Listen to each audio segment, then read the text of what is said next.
Morris is in the slot. Homer flanks out. Cap stumbling around. Pitches to Willie Fleming. Fleming gets almost to midfield, and Cipatelli got to him. Number 44. Willie Fleming, number 15, seemed to be shaken up on the play. As a matter of fact, he's almost out on his feet there, walking around in a bit of a fog. And the BC Lions trainer, Roy Cavill, is coming across now. It also appears that number 9, Joe Zuger, wrenched his knees here on the sideline because he immediately came right off, and they're giving him some attention on the sideline. And the way he's shaking his head, it looks like he's in a fair amount of pain right now. Let's hope he can shake it off. The gain on the play amounted to about 5.5 yards to the midfield stripe. Fleming is being assisted off the field. He's still all wobbly like it there. Boy, he really got clobbered.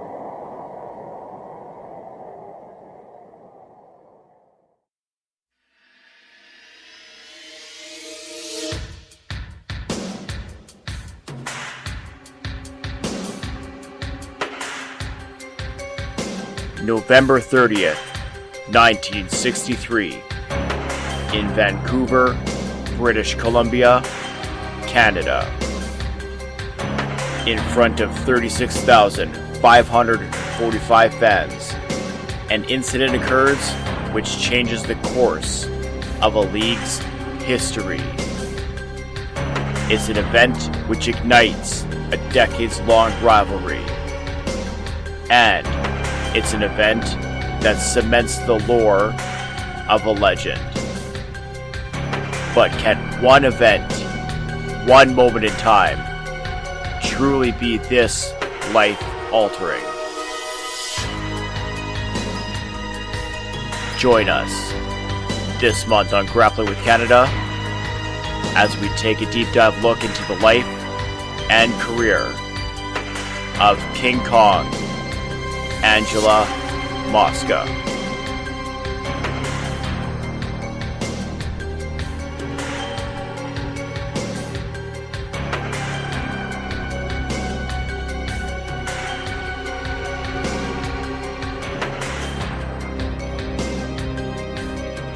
Hello everyone, and welcome back. To Grappling with Canada. As with each and every month, I'm your host, the Taxman, and I'm really looking forward to presenting this month's episode to each and every one of you, as not only are we kicking off the start of summer, but we're also kicking off the start of the CFL season, which I'm really looking forward to. I know a lot of my fellow Canadians are as well, and I think that this episode is almost the perfect lead-in that Grappling with Canada could possibly pick to help us kick off the start of the CFL season. More on that in a minute. If this is your first time to Grappling with Canada, welcome to the program. You can go in the back catalog and check out some of our earlier episodes.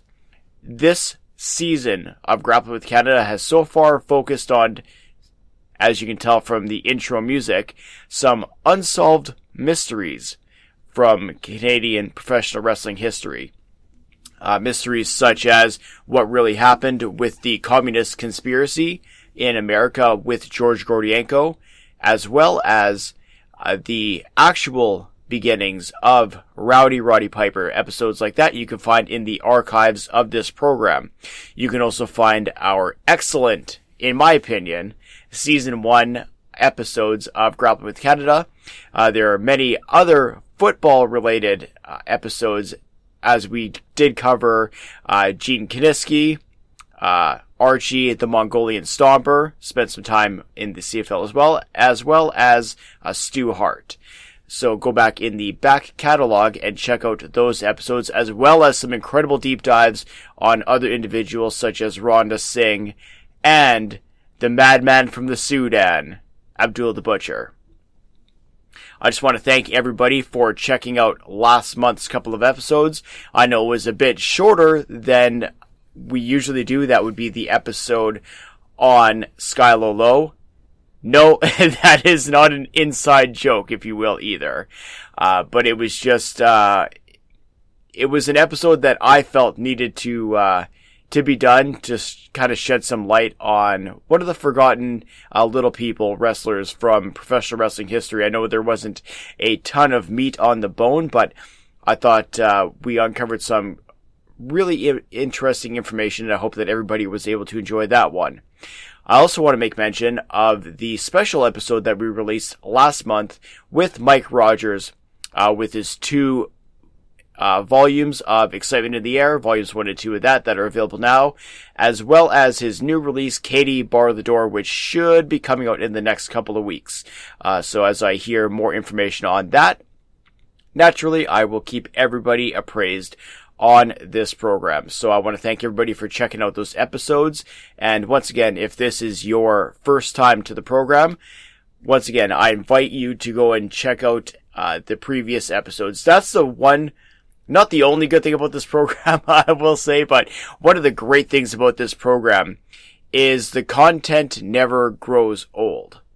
Because these shows are done with the historical lens and thoroughly researched, or as thoroughly as I possibly can in each and every episode, which is probably why many of them end up in the 2 to 4 hour range. But anyways, the information never gets old, never goes out of date, which is tremendous if you're new to the program and want to go into the back catalog and check out some programs. Specifically ones like the Dawn Eagle episode, where there's so much ground to cover, so much new information that was uncovered in the process of that program specifically. Billy Two Rivers was another one, but just, it's great stuff. A lot of time, a lot of energy, a lot of research, and a lot of tremendous guests, which you can hear on all of those programs. Tonight's episode is no different. I'm going to get into that in a little bit. If you are listening to this program, obviously you can go and check out those back catalogs on any podcasting platform like the one that you are currently listening to myself speak to you right now. So that it can be Good Pods, Google Podcasts, Stitcher, Amazon Podcasts, Apple Podcasts, essentially wherever you buy, sell, trade, barter, or steal your favorite programs. I especially hope that you steal this one. You will find Grappling with Canada. While you're there, especially on Apple Podcasts, if you leave a 5-star rating, very important, and a written review, I will make sure that you get a shout out on the next available program when I see that written review. Obviously, they're not instantaneous. I kind of get notified. Sometimes it's weeks, sometimes it's months after the fact. But if you leave a 5-star rating and written review, I will make sure that it gets read live on the next available program. It's the least I can do for all of you for taking the time to leave a little rating and review of this program. You can also find the show on YouTube. YouTube.com/C/Six-Sided Podcast is where you can find us on there. We are scratching, clawing, and pulling our way to 1,000 subscribers on there. So any help is appreciated on there.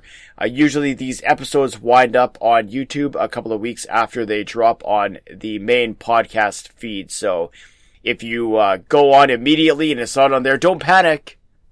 It's going up. It just takes a little bit extra time to get these programs on YouTube. I'll also invite you to come and check out our Instagram page, Instagram.com/GrapplingWithCanada. Usually I'm posting up some pictures related to the month's episode, as well as some fun projects that I'm kind of in cahoots with, if you will. Obviously people would have seen the classic We Save Balls t-shirt from good friends of the show Manscaped, and the Testicular Cancer Society media blitz that was happening in April, for example. So once again, Instagram.com/GrapplingWithCanada. I'm ahead of myself and talked about our Facebook page. You can go on Facebook, use that wonderful page function, come on in and like the Grappling with Canada Facebook page. You can also come in and join the Canadian Professional Wrestling History Facebook group. There's been a ton of fun discussion on there on a multitude of topics. A lot of great information, and a lot of really fun historical information has been shared on there lately, and I'm really enjoying seeing what everybody's posting up there. And keep posting and keep the conversations going. It's been a lot of fun for myself and the other historians to be going through all of this really neat stuff, and it truly is a lot of fun. I also want to make mention that there are several ways that you can support this program because, like I said, it is very much historically researched in depth as much as I possibly can on each and every episode. Unfortunately, that takes quite a bit of time and resources. So, if you are able to help support the program, you can look at the Linktree link in the show notes of today's program and find various ways to donate to the podcast. There is direct link functions for PayPal. There's also the tip jar function on Good Pods, as well as you can go on to buymeacoffee.com/grappling. And anything that gets donated to the show obviously goes directly back into the production, the research, everything related to the general costs associated with the show. Plus, you will get a shout out on an upcoming episode. Listen to me talk. We're going to kick this one off fun today, folks. Also, you can find the official merchandise store, grapplingwithcanada.threadless.com. Probably there's a sale going on right now. There seems to always be some sort of fun sale going on the site. So once again, grapplingwithcanada.threadless.com. Also, you can check the show note Linktree link for that one as well. And a friendly reminder that all of the proceeds of the classic Grappling with Canada logo t-shirt, that's the one with the Canadian flag, which is also the album artwork that you mostly see related to this program. All of those proceeds are being donated directly to charity. And at the end of the year, hopefully we have a nice check to present to the Children's Hospital here in friendly Winnipeg, Manitoba. Now that I'm all through with the housekeeping agenda for today, let's start getting into tonight's program. We are going to be covering King Kong Angelo Mosca. Now, this is somebody who CFL fans are very familiar with, especially, my age, a little bit older. Fans in Hamilton specifically he is a god, essentially, there, which is something that I'm going to be discussing a little bit more in depth with one of my guests in this program today. But it's a fascinating story because of how he grew up, the way that he grew up, the way that he found his way through professional sports, and then into and around professional wrestling. It's one of the more intriguing stories that I think I've covered because there are so many different trajectories and so many different aspects and so many different little things that happen in his career and life that shape the things that happen later on in his life. You almost can't have one without the other. It's a fascinating story. And more than that, it's almost a story of how a man shapes his community and how a community shapes a man and the very special relationship between the two. And that's something that we really are going to explore in today's episode. So to get into that, I have two tremendous guests that are going to speak about two very different portions of the Angelo Mosca story. AC from MapleLeafWrestling.com is on the program. We're going to be going in depth on Angelo's time with Maple Leaf Wrestling, his time in the Toronto and surrounding territories. Our conversation is mostly confined today to Ontario because, and as you're going to hear later in this program, Angelo's relationship with Ontario, with Hamilton specifically, and with the surrounding areas is something special. And truthfully, it's not something that I've really come across with any episode in this program to date. So, my conversation with AC is focusing mainly on the Ontario aspect of Angelo Mosca's wrestling career, although we naturally do expand onto some of the other territories that he had competed in as well. I'm also thrilled to be joined on the program today by Steve Milton. He is a sports writer from the Hamilton Spectator. He was also the author of the Tell Me to My Face biography of Angelo Mosca, although he'll tell you that the book was really all Angelo. It's really an eye-opening conversation. We talk about a lot of the state of the CFL currently. A lot of CFL fans will know that we narrowly avoided a big-time labor strike that could have delayed or potentially canceled the CFL season, which, in my opinion, would have been an absolute travesty. And, as much as the CFL is kind of, the cockroach of professional sports leagues, not in a derogatory term, but in the fact that this league seems to survive every single pitfall and downtrodden and, whatever negative forces trying to, pull this thing into obscurity, somehow, like a phoenix, it seems to continually rise from the ashes. And I'm looking forward to a season of some great CFL football. So we talk about what happened with the strike.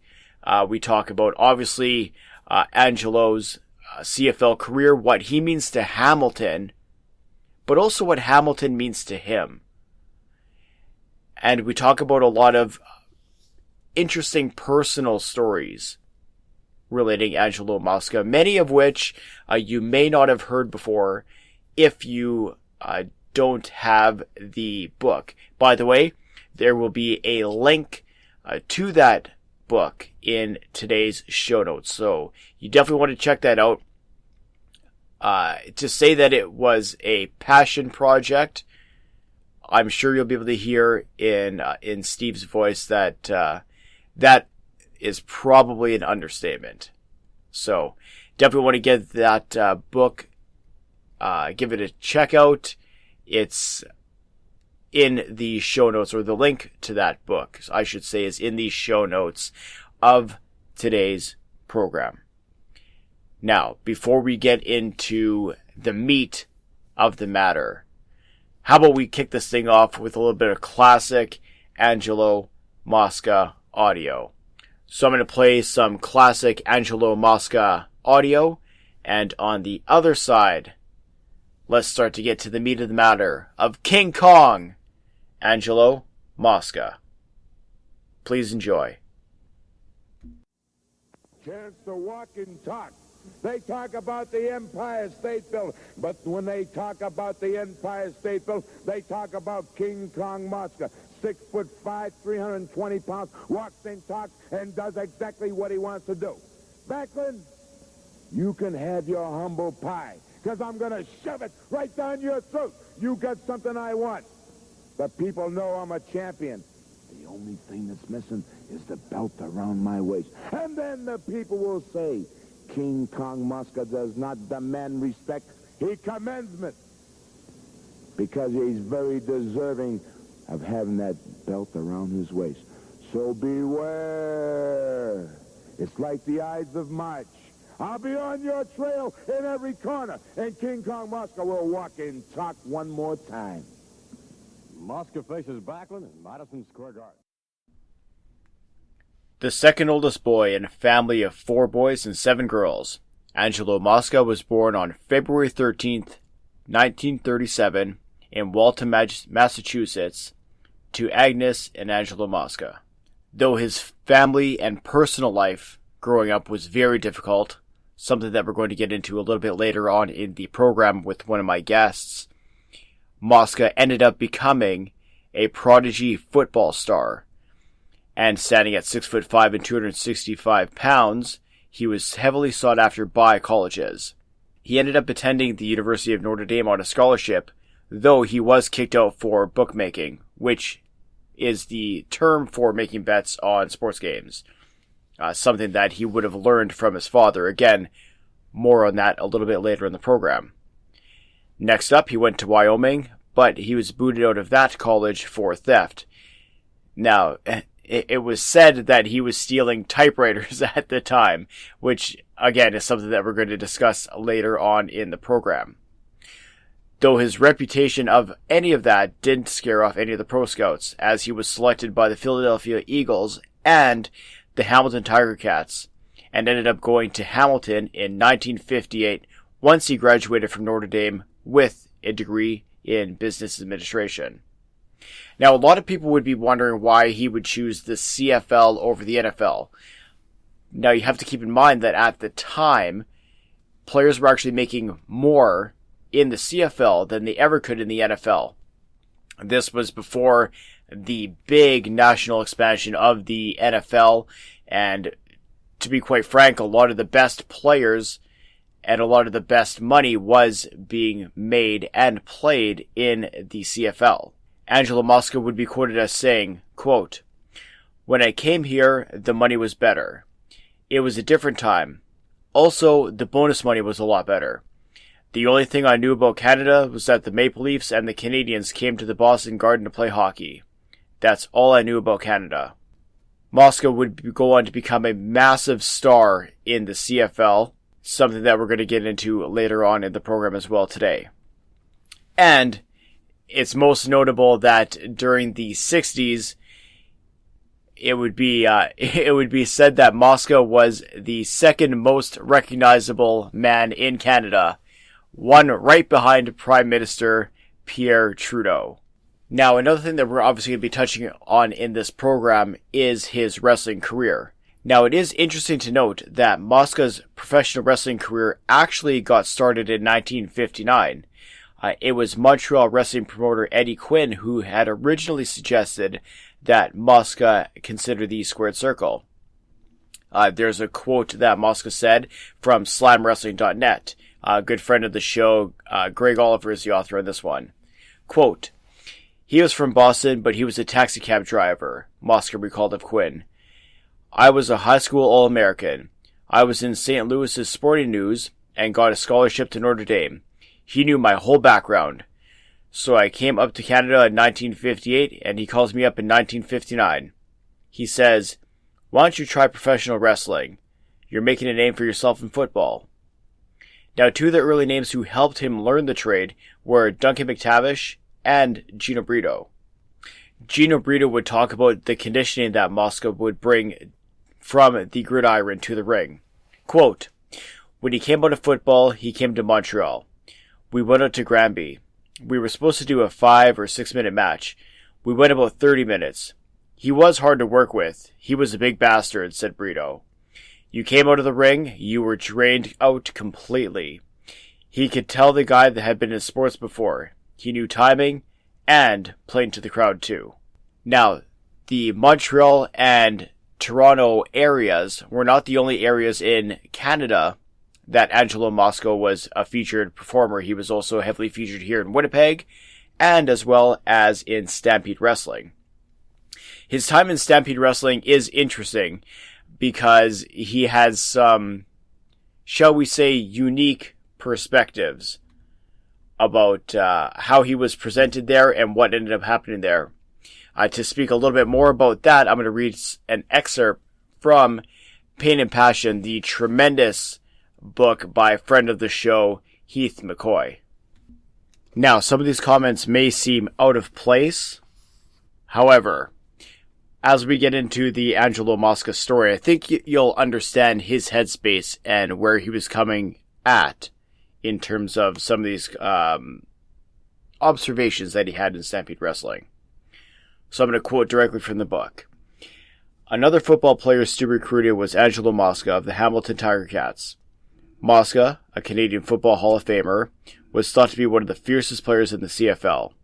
Now, Mosca would be quoted in the book as saying, "Some guys like to keep their thumb on you," he says, referring to Dave Rule. Mosca feels Rule, who was the head booker at the time, never liked him and tried to keep him out of the main event matches. Despite his problems with Rule, Mosca says that he enjoyed his time in Calgary. He made $500 a week, and the notoriety that Stu stars had in the territory came with fringe benefits. Quote, "I went through divorce at that time and there were a lot of broads," he chuckles. Mosca used to get a kick out of the Hart family, who he found strange. Quote, "They were the original Osbournes," he says, comparing the Harts to the crude MTV family of rocker Ozzy Osbourne. Helen would say, "Hello, Angelo, how are you today?" Then in the next breath it would be, "Where is Stu, that son of a bitch?" He remembers seeing the Hart boys hanging around the dressing room after the matches. "If Stu gave us a lousy pay, I'd kick him in the ass. They'd go, 'What's that for?' I'd say, 'I'm getting even with your dad.'" The former football star recalls having to struggle with Stu to get paid. Mosca worked the main event one night with the Pavilion, and he didn't feel like he got his rightful share of the gate. The following week, he was again at the top of the card, and he held up the show, refusing to go into the ring until Stu ponied up. Quote, "I want my money for tonight and for last week's money," growled the King Kong. Desperate, Stu tried to write Mosca a check.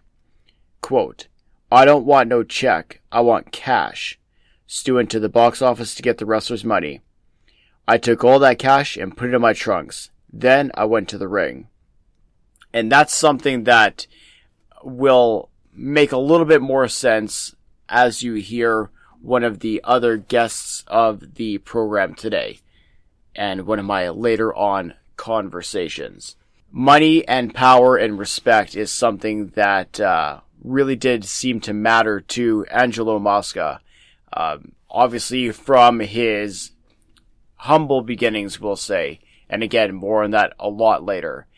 But it's one of those, or it's some of the things I think that really shaped him into becoming the player and the person that he ended up being later on in his life and career.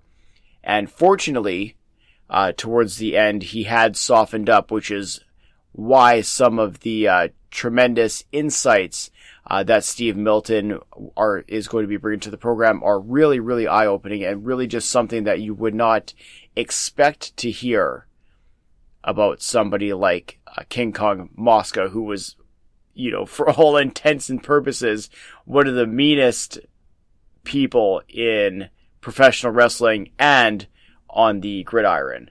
Now, I'm sure you figured out that we're going to be going a little bit wrestling heavy on the front end of the program today. I think that the football side and the personal side is the more fascinating aspect of it. We're going to be getting to that a little bit later on in the program. However, the wrestling side is something that is extremely interesting, and that's why I'm very pleased to be joined on the program by AC from MapleLeafWrestling.com.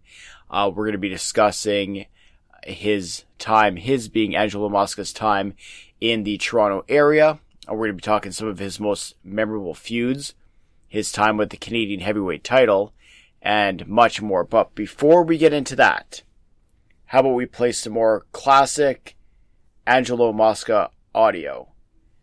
And then on the other side, my conversation with AC from MapleLeafWrestling.com. Please enjoy. Our guest now, King Kong Mosca. And King Kong Mosca could very well put an end to a legend in Baltimore. Mr. Mosca, there's no doubt that indeed thus far in the World Wrestling Federation, you have pretty much done exactly as you say. You walk, you talk, you do exactly as you please. But I just wonder what'll happen when you meet up with Bruno. I'm also a legend of my times, Bruno Sammartino. I'm a legend in a different sport in a different country.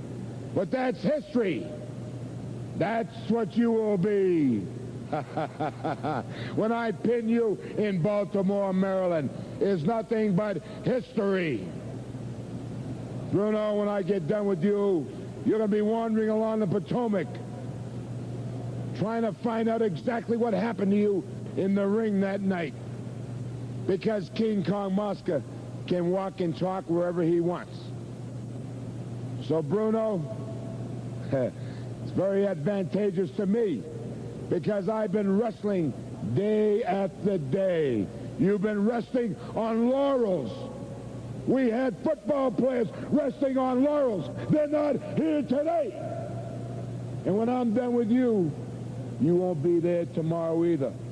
So, Bruno, if you're thinking of resting on your laurels, get off that fat can of yours and get conditioning, because you're going to face a man, 319 pounds, who walks and talks. And he is going to become a legend of two countries, not only Canada, but USA. All right, really pleased to be joined on the line by second-time guest appearance, AC from MapleLeafWrestling.com. AC, how you doing? I'm doing very well, Andy. How are you? I'm doing pretty good. You know, we were talking off air a little bit about my adventures wheeling and dealing in the garage sale world today, so that was a lot of fun, but I think we're going to have a lot of fun today talking about some Angelo Mosca. I'm sure we will. So if anybody is unfamiliar with yourself, and by the way, if you are, you can go back in the archives and listen to AC's guest appearance on the Gene Kiniski episode from Season 1 of Grappling with Canada. But if people seem to have missed that one, can you give everybody a little bit of background about yourself and as well what you're doing with MapleLeafWrestling.com? Sure. Well, we run MapleLeafWrestling.com. We're actually into our 19th year. You know, I'm just a fan, and we have some other people that contribute to the site. When we look at the whole history of mostly Toronto and around Ontario, of course, including Mosca and some of the regulars that were here right from the early days up till the end in the 1980s. And naturally, you would have a lot of personal experience witnessing, you know, a lot of these cards firsthand. Can you talk a little bit about that? Sure. Well, like in the last few years of the promotion, Mosca was the big star here. You know, he held the Canadian title, and he would be feuding with the big heels of the day. You know, so he was our main star. In those last few years, it kind of passed through Bravo, Dewey Robertson.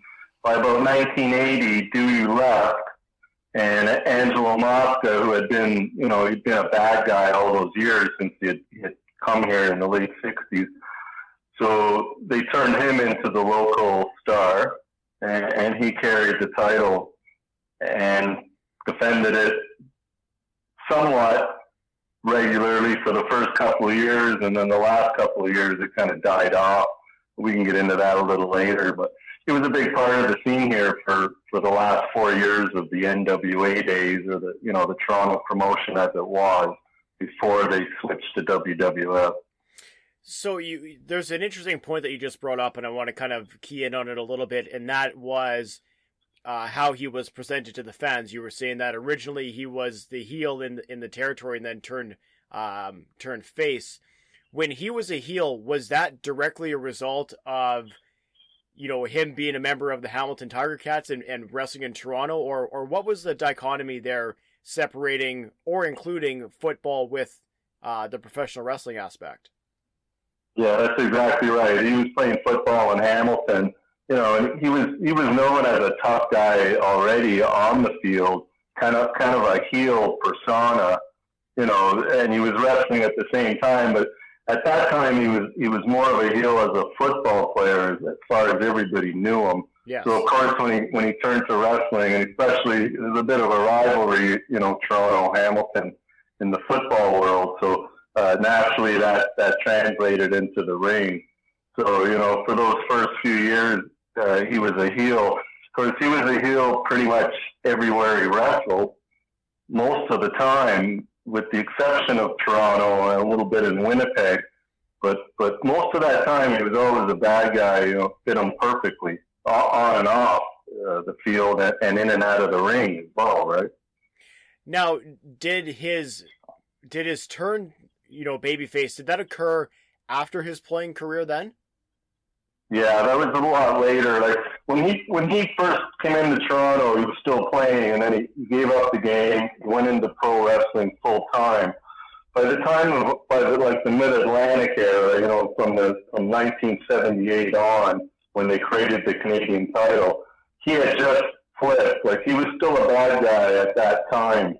Once the Mid-Atlantic started coming in, Flair, Steamboat, and those guys, they switched him.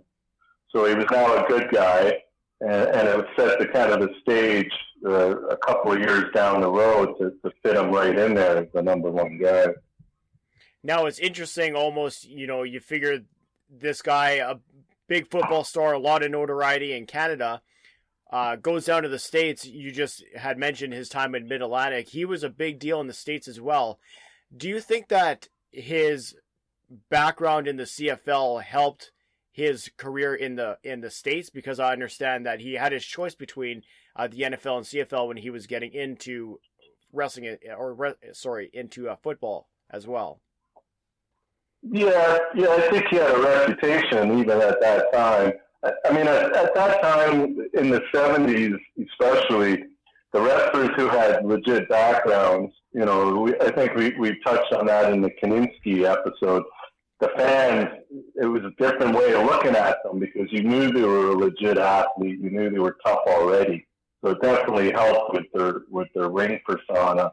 The thing with Mosca is, you just have to look at him. He sweated violence kind of, even as a football player. He just looked mean and nasty, and definitely just took that whole character and which was basically himself, mostly, and turned it into a wrestler. Yes. And it worked. It worked really well. And he was much better as a heel, for sure, than he was as a good guy, I think. Now, in terms of some of the most notable feuds that he would have had, can you speak a little bit about some of the biggest ones that he would have had in the Maple Leaf Wrestling area? Yeah, he started out, that was when Hossein the Arab, the Iron Sheik, was the champion. Yes. So that's how they started pushing him. He won the title off of him. And then most of the feuds were with the big guys like Stud and Slaughter, because they would just go out and brawl it out. Like, there wasn't a lot of wrestling moves in those bouts, obviously. Mosca wasn't a big wrestling kind of guy. It was mostly just stomping but that was the matchups were good, at least with the bigger guys. There were some clunkers in there too, but they matched him against Mr. Fuji, which probably wasn't a great pairing. So there were some mistakes. At one point, John Studd, they had an angle with Studd bringing in a mystery opponent for him. Like during their feud, he was going to bring in a mystery opponent to face Mosca. So there was we all thought, could it be Andre the Giant? Or, you're thinking of all these big names. Yes. And it turned out to be Tarzan Tyler. So Tarzan Tyler was, he's a big star in his day, but this was way later. Yes. And he was a bit long in the tooth. And it was one of the big clunkers of the era, because we were expecting this great thing, and basically Mosca came out and mostly destroyed him. I think some of that bout is on YouTube, and it just kind of killed it. And from that on, I didn't really buy into the whole Mosca thing, Yeah, it almost taints the stigma around him a little bit, right? Or the aura, I should say, around him, because you look at this guy and there's such a build, and you think you're going to get a huge match or a big opponent, and you're kind of left holding your hat in your hands almost. Yeah, I think it was tough to find good opponents for him because there wasn't a lot of mat wrestling, so you couldn't put certain people in there.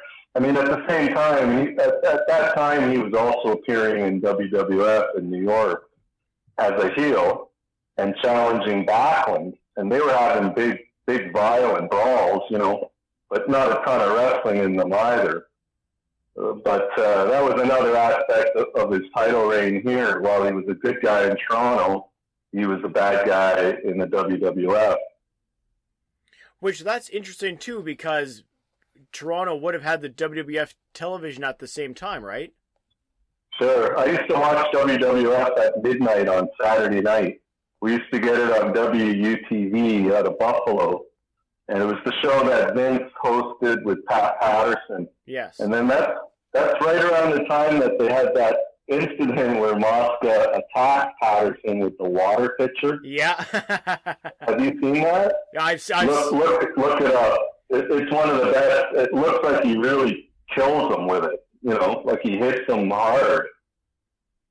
And that was shown on TV here, so we're all, scratching our heads. I mean, by that time we kind of knew what was going on, But at the same time, it was strange because he's such a good guy here, and meanwhile he's pulling this stuff, on our TV somewhere else. It's also interesting, in terms of his tenure in a relationship with Maple Leaf Wrestling, because Maple Leaf Wrestling was, very much waning in the 80s, as a lot of the, other territories where you go on down the list, whether it's, Stampede, AWA, whatever. How was it perceived, his star quality in Maple Leaf Wrestling at the time, even though the territory was kind of on its way out? Well, that's a good question. Keep in mind that towards the end, he actually took the title and he split to Florida for a few months. Oh, that's right, too. Yeah, he stayed there and he wrestled as a bad guy, like as a heel, and he would team up with like Stud and Leroy Brown and people that he was feuding with here. So it made it even stranger. At that time, though, we didn't get Florida TV, but we would read it in the magazines. But maybe a few months later, it wasn't in real time, right? Now and part of the reason I read, like years later, I read that he had been upset at the payoffs, and that's why he left and went to Florida to wrestle. Okay, that leads me to my next question. I'll let you continue, though. Yeah, because in a sense, like I don't know the inside. I wasn't there. You'd have to speak to someone that was on the inside in the office. But a lot of it has to do with the payouts were based on percentages. So the guy at the top obviously is going to make good money when it's busy, but he's not going to make great money when it's not. So I believe that was the impetus for him to split. Saying that, he took the title belt and he defended it down there as well. The Canadian title defended in Florida. Now, the houses in Maple Leaf Wrestling is something that, people have gone back and forth about. Obviously, that's a big part of Vance Nevada's book that'll be coming out shortly. But in terms of the entirety, and we can go, decade by decade if it's easy for you, but in terms of the houses that were being drawn, not maybe necessarily because of Angelo Mosca, but at the time that he was there, can you speak a little bit about what the houses were like in, let's go with the late 60s into the 70s, and then obviously, the tail end into the 80s? Well, there was like other territories, there was a lot of valleys and high points and low points.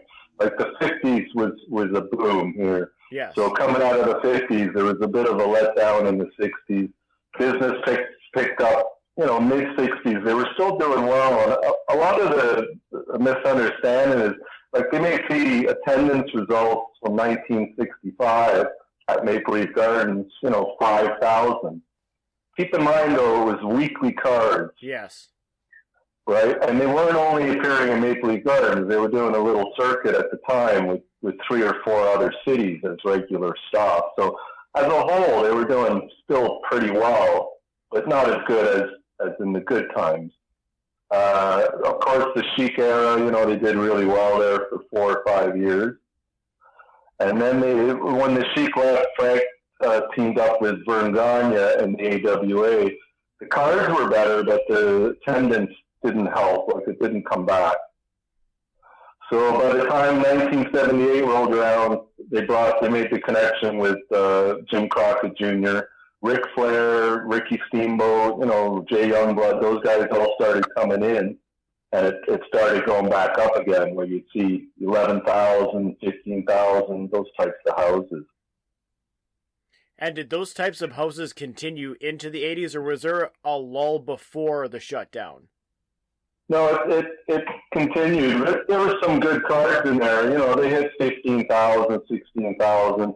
I'd say most of the cards are around 10 or 11, but that's still a pretty good house. By that time, though, they're down to, one every couple of weeks. Yes.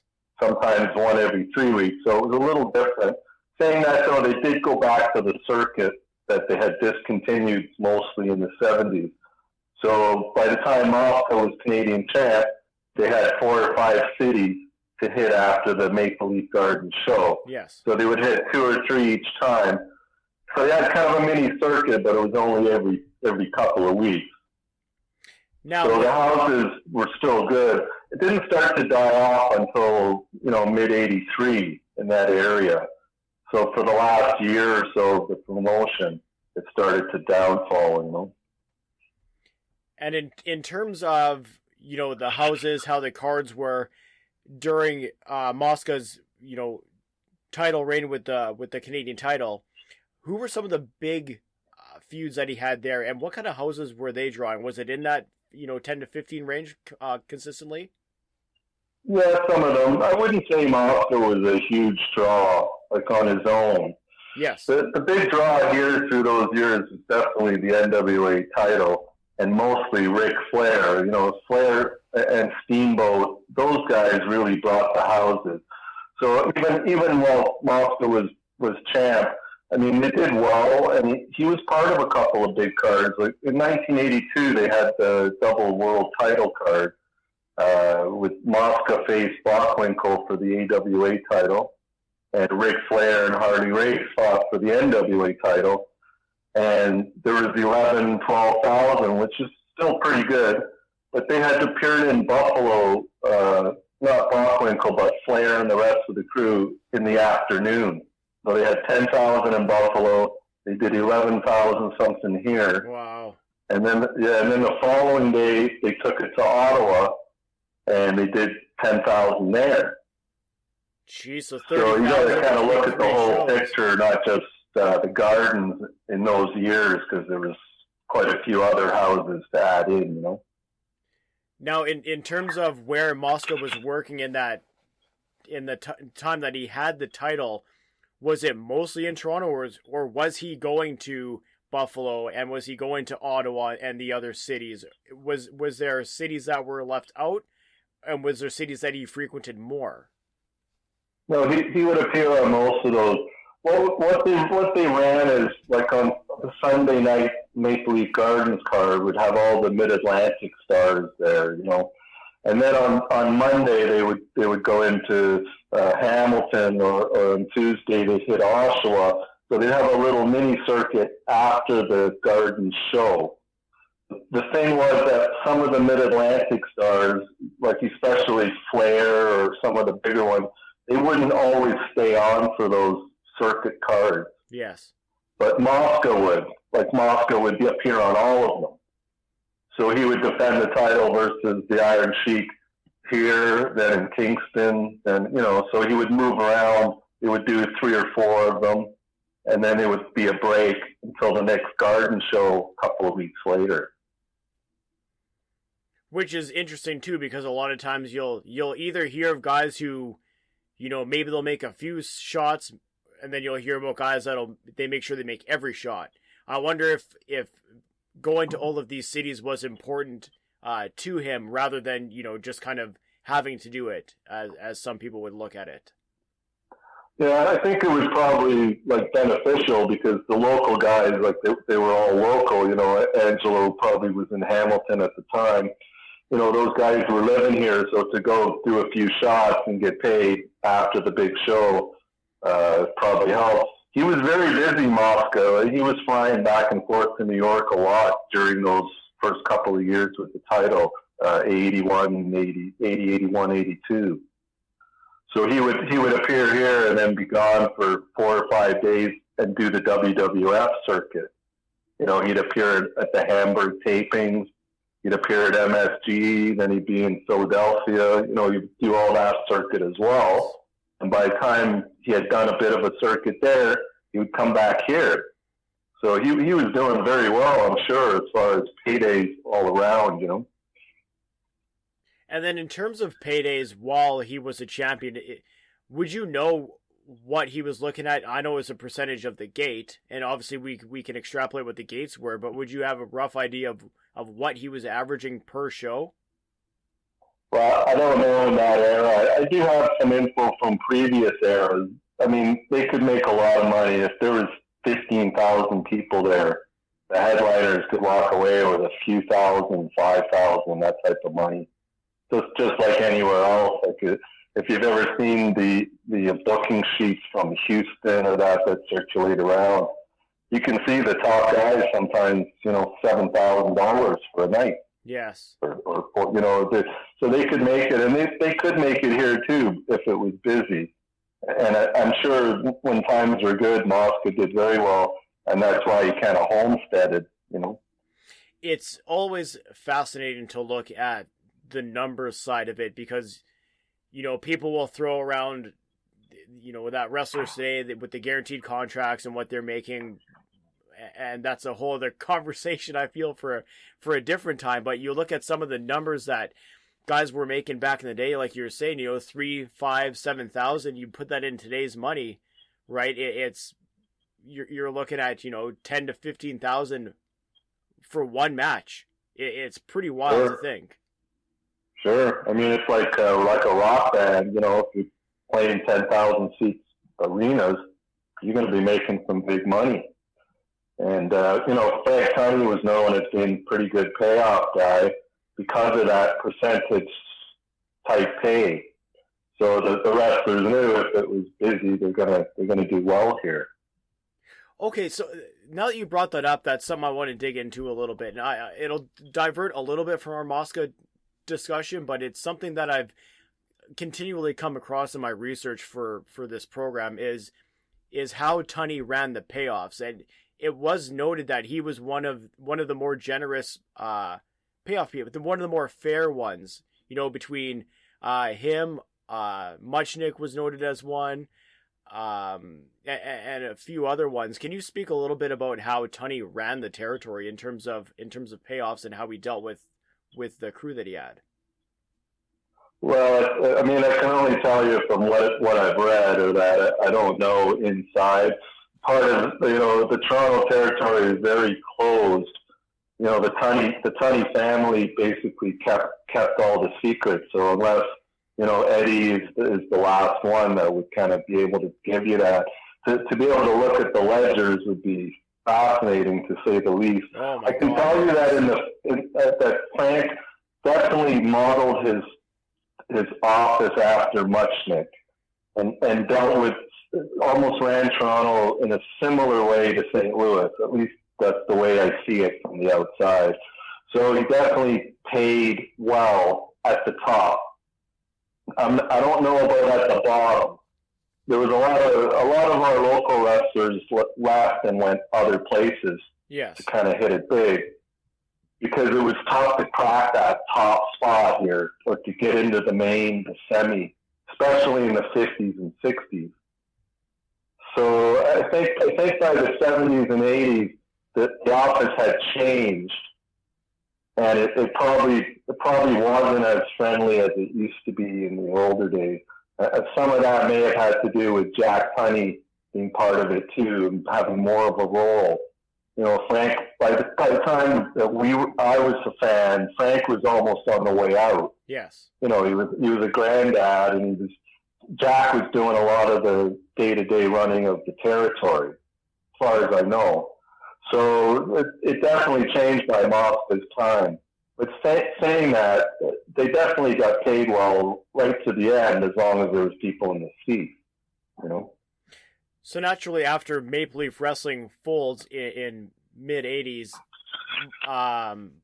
Mosca was still performing, I believe, still doing shots with the WWF.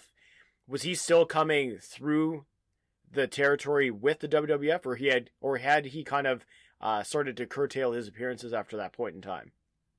No, he stayed there. I remember he took over the announcing for a while, and it was terrible. He didn't last long. I believe he got replaced by Jesse Ventura. Well, there's a big power up. Yeah, it was right around that time in mid '84, just after they switched here. They kept Mosca on as a commentator, and it didn't last long. But I do recall that Mosca was still wrestling for WWF and that, and then he would also appear on McKigney's cards in and around Ontario, the Wild Man. It was an indie fed. I'm sure you're familiar with him. Yes. So Mosca and his son still appeared up until about 1986 on the little circuit, you know. I wonder how he was able to swing that, you know, appear on the independent circuit while still. Well, yeah, well, I'm not sure of the timeline there, but like nobody would have noticed because they were doing shows like at little places here, you know, with very little promotion and no TV. Yeah. So in those days, you could just do it. And it didn't last long. You know, of course, he went on to go back to the NWA, and he created Pro Wrestling USA. So that was in around that time, too, around 1985. So let's talk about how much or how familiar are you with Pro Wrestling USA? Pretty familiar. I watched it. I liked it. Okay, so it was old tapes, though, and stuff. There was some issues, but at the time I loved it because I hated WWF. So for me, it was incredible to get to see other wrestling, and they would have tapes from all over different territories. So it was really cool for us, you know, as fans. Yeah, it's almost like you're getting a different taste of what's out there rather than, you know, what's just beamed into your market from the WWF at that time. Yeah, like to me, the WWF was very like kid oriented. It was just a whole different thing. I just didn't like it at all. When Pro Wrestling Canada came on, it was definitely cool. Plus, we thought maybe the NWA is going to come back in, and it did, but not exactly, you know, what we wanted. Mosca ended up bringing it back and promoting Hamilton and Kitchener, you know, with Mosca Manias. We could talk about after. But Pro Wrestling Canada, also it had Milta Ruskin commentating. He used to do Superstars of Wrestling with George Cannon. Yes. Who was like one of the best commentators ever. So he really made that show, and Angelo would just sit and comment, and it was actually pretty good. So obviously we're going to get into Mosca Mania in a second, but let's talk about him running the cards with the NWA. How did that come to be? I don't know. He just made a deal to bring the NWA in. He had a lot of clout in Hamilton, keep in mind. So he was able to make things happen that maybe other people wouldn't. So, you know, that's probably how it ended up coming to be. He teamed up with an old teammate, and then they got Amstel Brewery to sponsor it. So it really helped. And the first one did very well in Hamilton. And he was set up to run TV. They were planning shows all over the place. They were even rumored to be planning shows in Toronto at maybe Varsity Stadium or one of the outside places. But it never came to be. One of the big problems with that was he couldn't get TV in Toronto. Yes. He wanted to get TV on CFDO, which is the big, you know, the main channel in Toronto. He couldn't. So it kind of killed him. They did show it on the affiliates in the smaller towns. Like in Kitchener, you could see it. But in Toronto, you had to get it on the, like for a time, you could get it, but he couldn't get his TV show on. And it killed it, you know, against the WWF. So one thing that was an excellent debut and then maybe not so much a follow-up effort was Mosca Mania. So I feel like we should dedicate some time and really get into how that happened. Well, the first one they did 12,000 fans, which was pretty good at the time. A lot of it was, in Toronto, the Tunnies had exclusive rights to Maple Leaf Gardens as far as wrestling went. And that went back it might have even gone back to the first day, the 1931, when Jack Corcoran got the first license to promote there. So nobody could promote at the Gardens except WWF at that time because Jack Tunney was in charge. So anywhere else you're going to put on a show, even Hamilton, Kitchener, London, all the small towns around Toronto, you're never going to really get a foothold without having Toronto. And then how did it come to be that, how did he shape the card? How did he pick where the event was going to emanate? And how did promotion work? And what was the buzz around Moscamania at the time? Oh, it was huge at the time. And the first one, it was really big. They had a lot of publicity, stories in the paper, on TV. I remember it was a huge thing. And really Hamilton, like the whole town kind of rallied around it. Yeah. So it made it a really big event, even beyond wrestling. So it was big. Keep in mind, at that time, WWF was doing very well in Toronto, and they were promoting Hamilton as well. Yeah. So this was a head-on kind of clash. He did very well on the first one, and then on the second one, they had a ton of no-shows. There was there was a lot of bad blood on the second one that he did, and that kind of killed it, the final nail in the coffin. Let's expand a little bit further on the second one. When you're talking about no-shows, was there talent confirmed that had dropped out previous to the show, or did it happen day of, or what ended up happening there? Yeah, there was a couple of issues.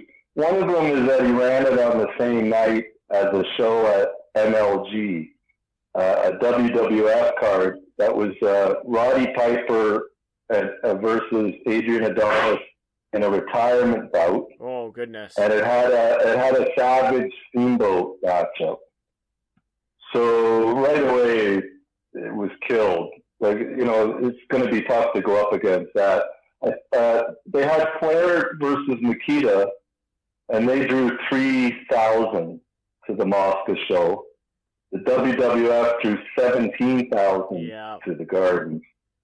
So, there was a lot of NWA fans still here, but because it was just the old school, it couldn't compete. The WWF was like a steamroller, and it was picking up families and, grandparents and little kids. And it was a different type of wrestling and entertainment, and it was just the wrong time. The writing was on the wall. I think that's what mostly killed it, that you couldn't compete at all against the WWF. Yeah, I mean, going head to head, that decision alone was brutal. Then you factor in the no-shows, and then this is right in the time of, the rock and wrestling connection, right? This is, Hulkamania's at his peak. Roddy Piper's the most hated villain in wrestling, and it's et cetera, right? There's so many, like the WWF was firing all cylinders. So, even if it wasn't the same night, you're still up against it at that point in time. Right. And there was also a show where he was supposed to have the Road Warriors, and one of them didn't show. I think Hawk never showed, and the fans were beside themselves. The Road Warriors were the anti-WWF kind of. So that was a huge draw for them, and that it just left a lot of bad blood. I've also heard over the years, about the payouts from that and a lot of bad blood with the wrestlers. So maybe he had a bit of an issue too to get them to come up again in the future. I just want to clarify, you're talking about payoffs from the first Moscamania. No, from the second show and the third. They also did some TV tapings Yes. And in around Toronto, and they appeared in Peterborough. They had some other shows planned. It was supposed to be a real big thing at the time. You know, it looked good on paper, but then it never panned out. So that may have had something to do with it. You know, the wrestlers just didn't want to come up for one show here, you know, or two shows here, all the way from the south or whatever. Well, especially if they're busy on, you know, the NWA loop at that time, because that's certainly been a big time consumer. And still, you know, you're looking at 87, 88, 89, and NWA was still drawing quite well. So, you know, you're asking guys to almost give up guaranteed money to come up here for a maybe. Yeah, up here, I mean, they tried. The NWA came in. They came back later, too, around 1989, 90. The AWA also came in their dying days to try to run a show down on the exhibition grounds, I believe, that did like a couple of hundred people. Oh, God. They just couldn't draw because the WWF became the only wrestling in town in that sense. Now, in terms of Angelo Mosca's wrestling career and what people thought of it, let's kind of expand upon that a little bit. What did the fans think of his career at the time, and how did they view him and his wrestling career after the fact? And further to that, did Mosca Mania kind of taint his wrestling legacy in the Ontario area? I'll touch on that first. I don't think so. Like his post-wrestling career, I don't really consider it all the same. I think he's remembered fondly, but not as one of our greats in the big picture. And I say that, I mean, the fans loved him at the time, but I don't know that he was one of our all-time greats because of the style that he wrestled.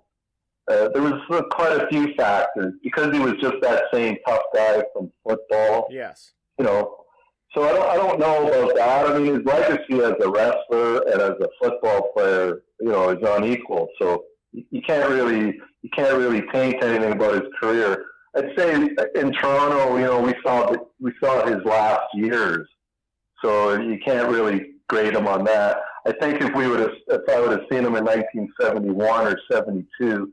You'd see a totally different guy, you know?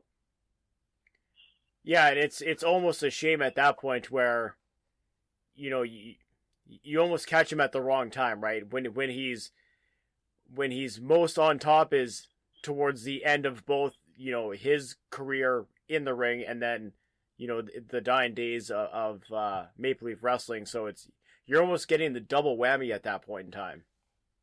Yeah, most of his persona was his personality. So he was bigger than life without even getting into the ring. You know, standing on the ramp. You know, he was just a bigger than life type of guy, and he exuded that. Even in those years, he still exuded that he was a tough guy, and that he wasn't going to back down from the next guy that came in, and that's why the fans liked him. I think he came in, the way they did it was good, but they held on to him too long, and they should have transitioned it a little, you know. Now, in terms of your experience watching Mosca, was there one feud or one match that really stood out to you? Well, the feud with Stud, you know, for sure stood out because they traded the title back a few times. They had some cage bouts. There was always a lot of blood. I think they like kind of beating on each other. You know, they both kind of had the same style, so it worked.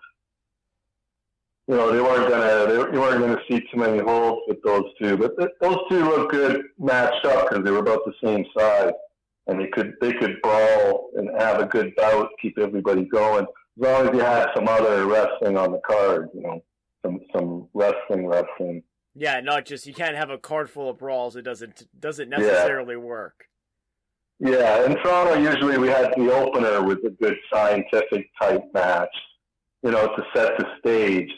And so you always had a good bit of wrestling in there. So you definitely need some blood and some brawling. No, why not? Yeah, it's definitely a mix. I mean, you can almost say that for most places in Canada, that the mix is really what helps a card along. And everybody does love a good brawl, but yeah, you need to have a little bit of extra sauce on the card. That's for sure. Yeah, I think really he stayed around as long as he did because of his son. To get his son into it and to wrestle with him. So that definitely had something to do with it. And his son continued too on the indie circuit here after he kind of dropped off. I remember they tried him in the WWF as well. Yeah. When they first started coming in, they would use a lot of the local guys as the openers. Nick Picardo and these guys. So Mosca Jr. got some shots, and then he just dropped off, I guess, around the same time that Mosca stopped announcing, and they both showed up on the indie circuit for a bit. Now, was there goodwill left over from the fans for Mosca Jr., or how did that work for him when he was there? Yeah, that's a tough one. The problem, like, if you're online, he gets a lot of hate, Mosca Jr., a lot of hate, and it's a shame. He's a really nice guy in real life. He's a good athlete. He was a good athlete. They pushed him the wrong way, and so the fans, there's a bout on YouTube with Koloff. Everyone always brings that one up. He misses a drop kick or whatever. But by the time he was on the indie circuit here, he'd already been wrestling a few years. He was a lot better than he was in the earlier days in Mid-Atlantic. You could go on Sorry, go ahead. It's okay. I was just going to say, he got better, but nobody saw it. So, a couple hundred people here and there at the shows here, but that's it. Yeah, it's the second generation curse, right? Either the guy, or girl steps in and really embraces it and is able to, come out of their father's or mother's shadow, or they make a couple of mistakes and then it's game over and they can never recover out of it. And we've seen that in history. Yeah. They pushed Mosca Jr. too fast. They made him Mid-Atlantic champion, after a couple of weeks or whatever it was. It was just too quick. I think, we saw quite a few second generation guys here. Even in that era, we had Blackjack Mulligan Jr. at that time around 82 while Mosca was champ. He wrestled up here a little bit before he became Barry Windham, or before he became Barry Windham everywhere. And he was really good, and you could tell right from the start he was really good. And he was going to get a lot better. With Mosca, he wasn't that good at the beginning, but he could still get better, and he did. Yeah. I guess as we start to wrap up, is there anything that we didn't cover in our Mosca discussion that you feel needs to be brought to light a little bit? Not really. I mean, when we were going, I wasn't a huge Mosca fan because I always preferred the wrestler type. Yes. But saying that, some of the best bouts or the best, the best nights were those that Mosca and Stud were beating each other senseless. Those types of nights, because those are the ones you kind of remember. Yeah, you always do. It's almost easier to remember the big brawling wars than it is, some of the technical matches in professional wrestling. Yeah, he had some good ones. He definitely left a legacy in Toronto, there's no doubt, and elsewhere, but definitely here, he'll always be remembered as King Kong Mosca, mean and nasty, that guy, the football guy, the wrestler guy. He's just a big name here and probably always will be.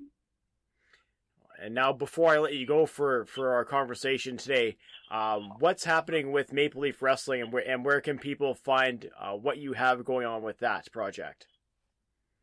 We have MapleLeafWrestling.com. It's been there for 19 years. We cover from the early days. We have Gary Will's Toronto wrestling history. We feature the photos of Roger Baker, who's a photographer at Maple Leaf Gardens in the 60s and 70s. And we got something there for everyone, and it's free. So visit it, MapleLeafWrestling.com. Can't beat the price. Definitely free is one that everybody can afford. There you go. And then there's a Facebook group as well, is there not? Well, that's my friend Griff, Barry Hatchett, a.k.a. He has the Facebook group. That's Maple Leaf Wrestling Archives. So that mostly focuses on the Mid-Atlantic era and his collection, which is immense. Check it out. You'll like that one, too. Yeah, so there you go. Two sites where you can go and check out some Maple Leaf Wrestling history, and the price is right on both those sites. Yes, they're both free. Listen, AC, this was a tremendous conversation. I can't thank you enough, and I have a feeling when I have to have you back on the program very soon.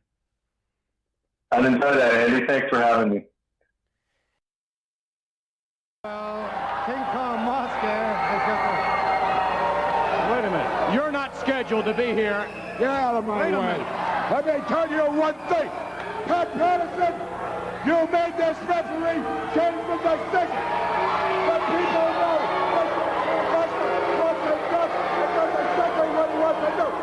So Patterson, you want to interview a referee, go in front of my face. Because I take matters into my own hands. And I'm going to take matters into my own hands in any arena in North America. All right, Mr. Mosca. You're talking about what a big man you are, how brave you are. Let's take you and the fans back to what we saw. Let's take you back. You take it because this tape is probably doctored. All right, Pat Patterson. We're going to go back now, and Pat Patterson is interviewing referee Dick Wood. Is not the winner. Well, Mosca got what he deserved. That's about time you did a good job.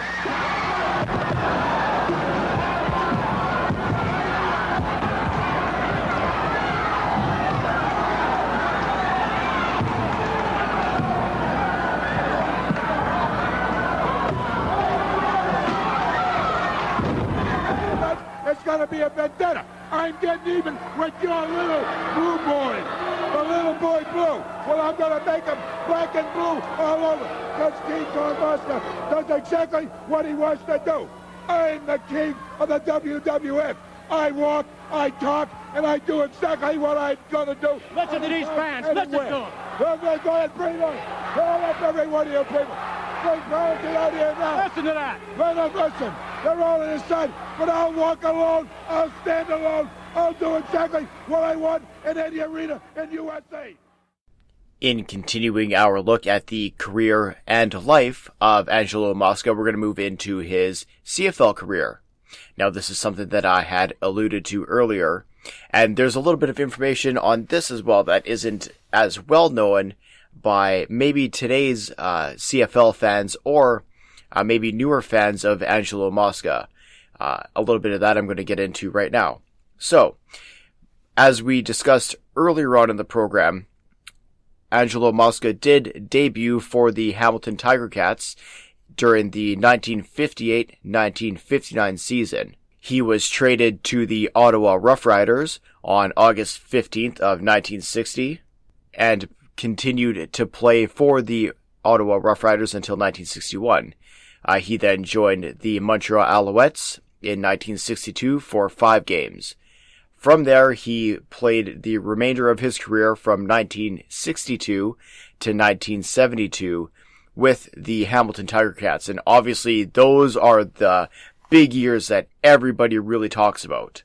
Now, I'm going to get into his, or more of a deep dive into his CFL stats as we kind of discuss the whole statistical side of Angelo Mosca's career later on in this program, because as impressive as his wrestling career was, boy oh boy, his football career is just lights out of this world. And I'm not saying that he was the greatest CFL player of all time. He's certainly one of the top. I think he ended up number 37 out of top 50 CFL players in all time when TSN had run a story on that a few years ago. However, what he was able to accomplish in the league, some of the records that he has in the league, are things that stand up to this day. And again, that is something that we're going to get into a little bit later in tonight's program. But to further discuss the CFL, I'm going to be bringing on my other guest for tonight, Steve Milton. Now, Steve is a writer from the Hamilton Spectator. Like I said, he was the one who also wrote the Angelo Mosca book. Although he wrote it, it was obviously Angelo Mosca's words and his story, and you're going to hear a lot about that from Steve Milton. I don't want to diminish that part of it as all. But kind of before we get into that, sticking with, history and the legacy of the CFL. I love the CFL. I'm sure there are many Canadians who feel just like me. I can't tell you how many nights I spent during my life, listening to the Bombers on CJOB and Bob Irving with the call, although he's retired now. I can't tell you how many Grey Cups I've watched throughout the years, even going back to when they used to be on CBC as well. The history of the league and the league presentation and promotion in general is something that I wish the CFL would do a lot better of a job of. It's almost disappointing that a league with this many stories, with this much history, and with this many tales to tell, just never seems to be able to put it together in terms of promoting itself and spreading the word and getting people interested. Like for myself, I'm 36. Well, maybe by the time you hear this recording, I'll be 37. But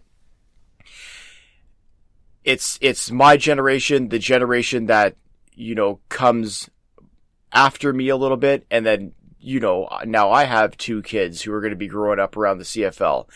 I just wish the league would take its legacy, the legacy of its players, the legacy of the teams and the cities that these teams play in. More on that a little bit later. A little bit more serious, and would devote some time, energy, resources, money, whatever, into growing the history of the game, which in turn I truly believe would grow the game. Now, I wouldn't be surprised if somebody from the CFL listened to this program. I think a lot of people would be surprised about who and what types of individuals listen to this program. But if I could say one thing, I would just say, don't forget about the history. Don't forget about the things, the people, the events that make this league great. Because the way to grow this league, to grow the fan base, is to really embrace what it is that the CFL has been over, its entire existence. So if I could implore anything, it would be that, the CFL starts taking a good hard look at how they promote the league, how they promote their players, and more importantly, how they promote their teams. And that includes present day, but, more specifically the history, the really impressive history of the league. All right, I'm going to jump off my soapbox, and we are going to jump into my conversation right away with Steve Milton. But before that, I'm going to play the induction audio from Angelo Mosca going into the Hamilton Sports Hall of Fame. So I'm going to play this. It's going to get us fired up and revved up for my conversation with Steve Milton on the other side of this. Depending on the dictionary version, a photo of Angelo Mosca appears under the word tough. The origins of his infamous mean streak can be dated to a high school coach who demanded it. He used to hold the dummy, and he had his fist along the side, and he, boom, pop you in the nose. And when the blood come up, that was the thing that he loved to see. If we ever did that today, I think you'd wind up in jail. Mosca garnered plenty of attention from colleges, eventually settling on the Fightin' Irish. I had 60 scholarship offers and wind up going to the University of Notre Dame. At that time, it was the school to go to. Following Notre Dame, Mosca followed departed Philadelphia Eagles coach Jim Trimble to Hamilton. The Ticats were the defending Grey Cup champs, but Big Ange learned quickly what it would take to make the team. I finally figured it out that they're only going to keep 11 Americans, and there was about 25 of us in camp. So I blew offside, and one of the players said to me, "Hey, you're offside." I said, "Tell my daughter that. Tell my daughter I'm offside." I was going to make that football team. Mosca was the only American rookie to crack the lineup, but after 2 seasons with the Ticats, he was traded to Ottawa and eventually Montreal. In 1962, he returned. Hamilton was a blue-collar town, and Mosca was the poster boy. I was tailor-made for this city. I knew the North End when I first got here. I knew every bootlegger in town, every crap game, every poker game. This was reminded me of the North End of Boston. Very, very homey to me. Teamed with John Barrow, the Ticats' defensive line was a formidable force. Mosca began playing his best football. I played very physical and very tough, and the head slap was still in, the elbow, clothesline. I was the real, I took advantage of every situation that was going physically. And a lot of guys didn't like the way I played, but I was doing everything that was legal. Ange was a CFL All-Star in 1963, but he will be forever associated with his infamous hit on BC Lions running back Willie Fleming in that year's Grey Cup. What I did to him was, it was one of those bang-bang plays. He was coming up the sideline like this, and here I come. I went over the top of him, caught the back of his head, and it knocked him out cold. The Ticats won the Grey Cup, and Mosca's reputation as the meanest player grew. 48 years later, a CFL alumni luncheon proved it was still hard for some to forget Angelo's playing style. That viral video rekindled his international celebrity, something that began at the height of his CFL career. Companies capitalized on his tough but endearing personality. He was featured in countless ads, and next to Pierre Trudeau was the most recognizable person in the country. On the gridiron, the Ticats dominated the 60s, appearing in 6 Grey Cups, winning 3 of them. By 1972, Angelo decided it would be his final year, and he couldn't have scripted it any better. His final CFL game would be the Grey Cup in Ivor Wynne Stadium. Couldn't ask for a better day. I'll never forget, we're doing the warm-ups, and I looked down the end of the field, and over the door was "Thanks and goodbye, Ange." Kind of touched my heart a little bit. And some great memories. The game came down to the wire. Ian Sunter kicked the game-winning field goal with no time left on the clock. Mosca retired a champion. I want to thank all of Canada for giving me the opportunity in this country. I love the Hamilton fans, and I sure appreciate it. But it was a good ending to a pretty good career. Following football, Angelo took his reputation for being the meanest football player and applied it to wrestling. It was a natural fit. It is King Kong Mosca. King Kong Mosca. He is big, mean, and rough.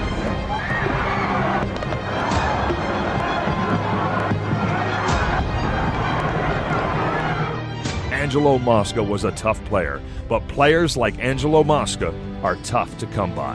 My wife says to me, "Can they get any more dinners for you?" I said, "No, not really.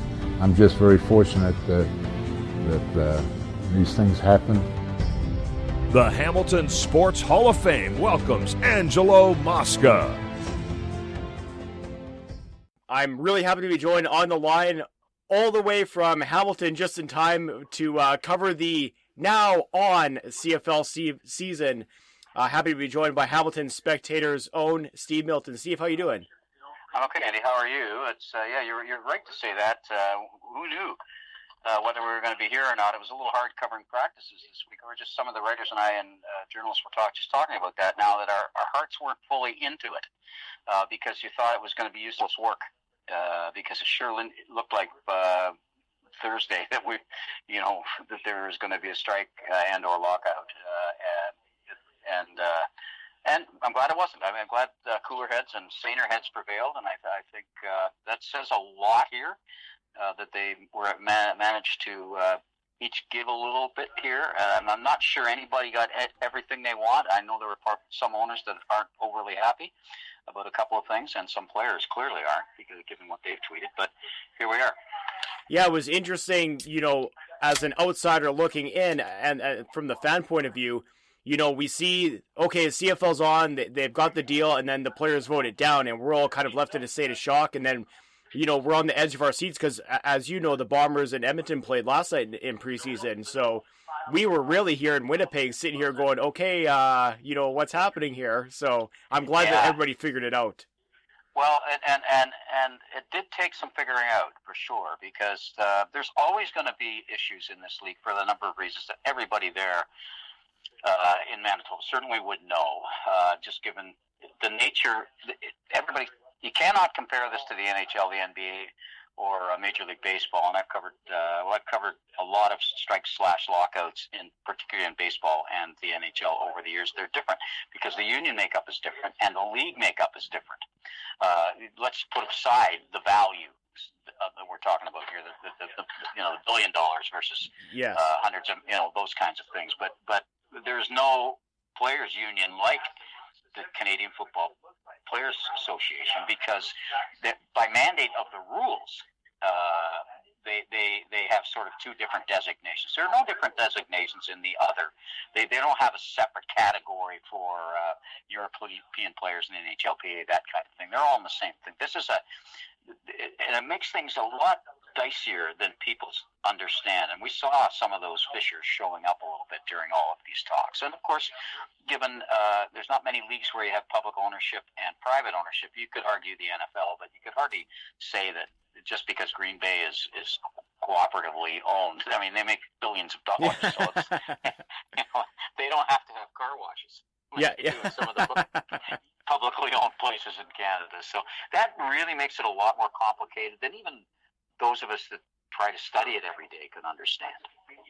Well, and speaking of those of us who studied every day, obviously that brings us to why you're joining me on the conversation today. Sure. is your knowledge, expertise, and everything that you deal with in terms of the CFL. And naturally, a big part of our conversation today is around Angelo Mosca and the CFL. Right. Not only that, is also your connection writing the Tell Me to My Face book with Angelo Mosca as well. Yeah, it's funny till you mentioned it, because we've had to in many ways have a staggered sense of grief with Angelo. First, when we found out that he was that he had dementia and was going to eventually pass. Then when he did, we were unable to really sort of mourn/celebrate him publicly. Yes. And this is the first. He died right. He did die right before the Grey Cup. So we were able to do some things there. We meaning the city. There really hasn't been that public thing that anybody could go to. I went to his family wake. There were, it was restricted to family and maybe a dozen people that knew him well in the latter parts of his life. So there hasn't been things done publicly here, but it's a big piece missing. I'm looking, as you look at the press box here, which is very high up, down in the one corner of the field, there are two flags, only two. Actually, they're not up today, so they will be though. And there are only two flags, and one is for Bernie Filoni, and the other is for Angelo Mosca. And Bernie was the best man at Angelo's wedding to Helen. Oh wow! It's his widow, yeah. So it's pretty neat. And of course, I look the other way, and I look at the street that is called Bernie Filoni Way in this part of like Winnipeg. It's a district. This is colloquially called Stadium District, or the Stadium Precinct. Yes. And so the streets have two names often, and they're saving some names for other people eventually. But Bernie Filoni was the first one who had his name attached to as an alternative to the common name of the street as well. So now, obviously, the Tiger Cats are a massive part of Hamilton, and you can't really talk about the Hamilton Tiger Cats without talking about Angelo Mosca. But you have a different perspective because you covered him in terms of the CFL, but then you have the personal connection with him as well during the autobiography of the book. I don't want to take too much credit for by the time I started covering the league formally, Angelo had retired, but there's no such thing as retirement with Angelo Mosca. Yeah. First of all, he was still in that. He was totally involved, and he really. I think there was a point there that he really would have liked to have been commissioner, and he to the Ticats' credit, and this is Scott Mitchell, who was the CEO of the team. Angelo was part of it, and then he wasn't, and then Bob Young, when he bought the team, wanted to make sure Angelo was, and he commissioned Scott Mitchell eventually to make sure that Angelo felt like he was part of it, not just by name. And he really was. And he came to the practices a lot. The last time I think he came to one at the start of 2019. Never got to a game in 2019. By then, his illness had progressed pretty seriously, and he wasn't able to come down.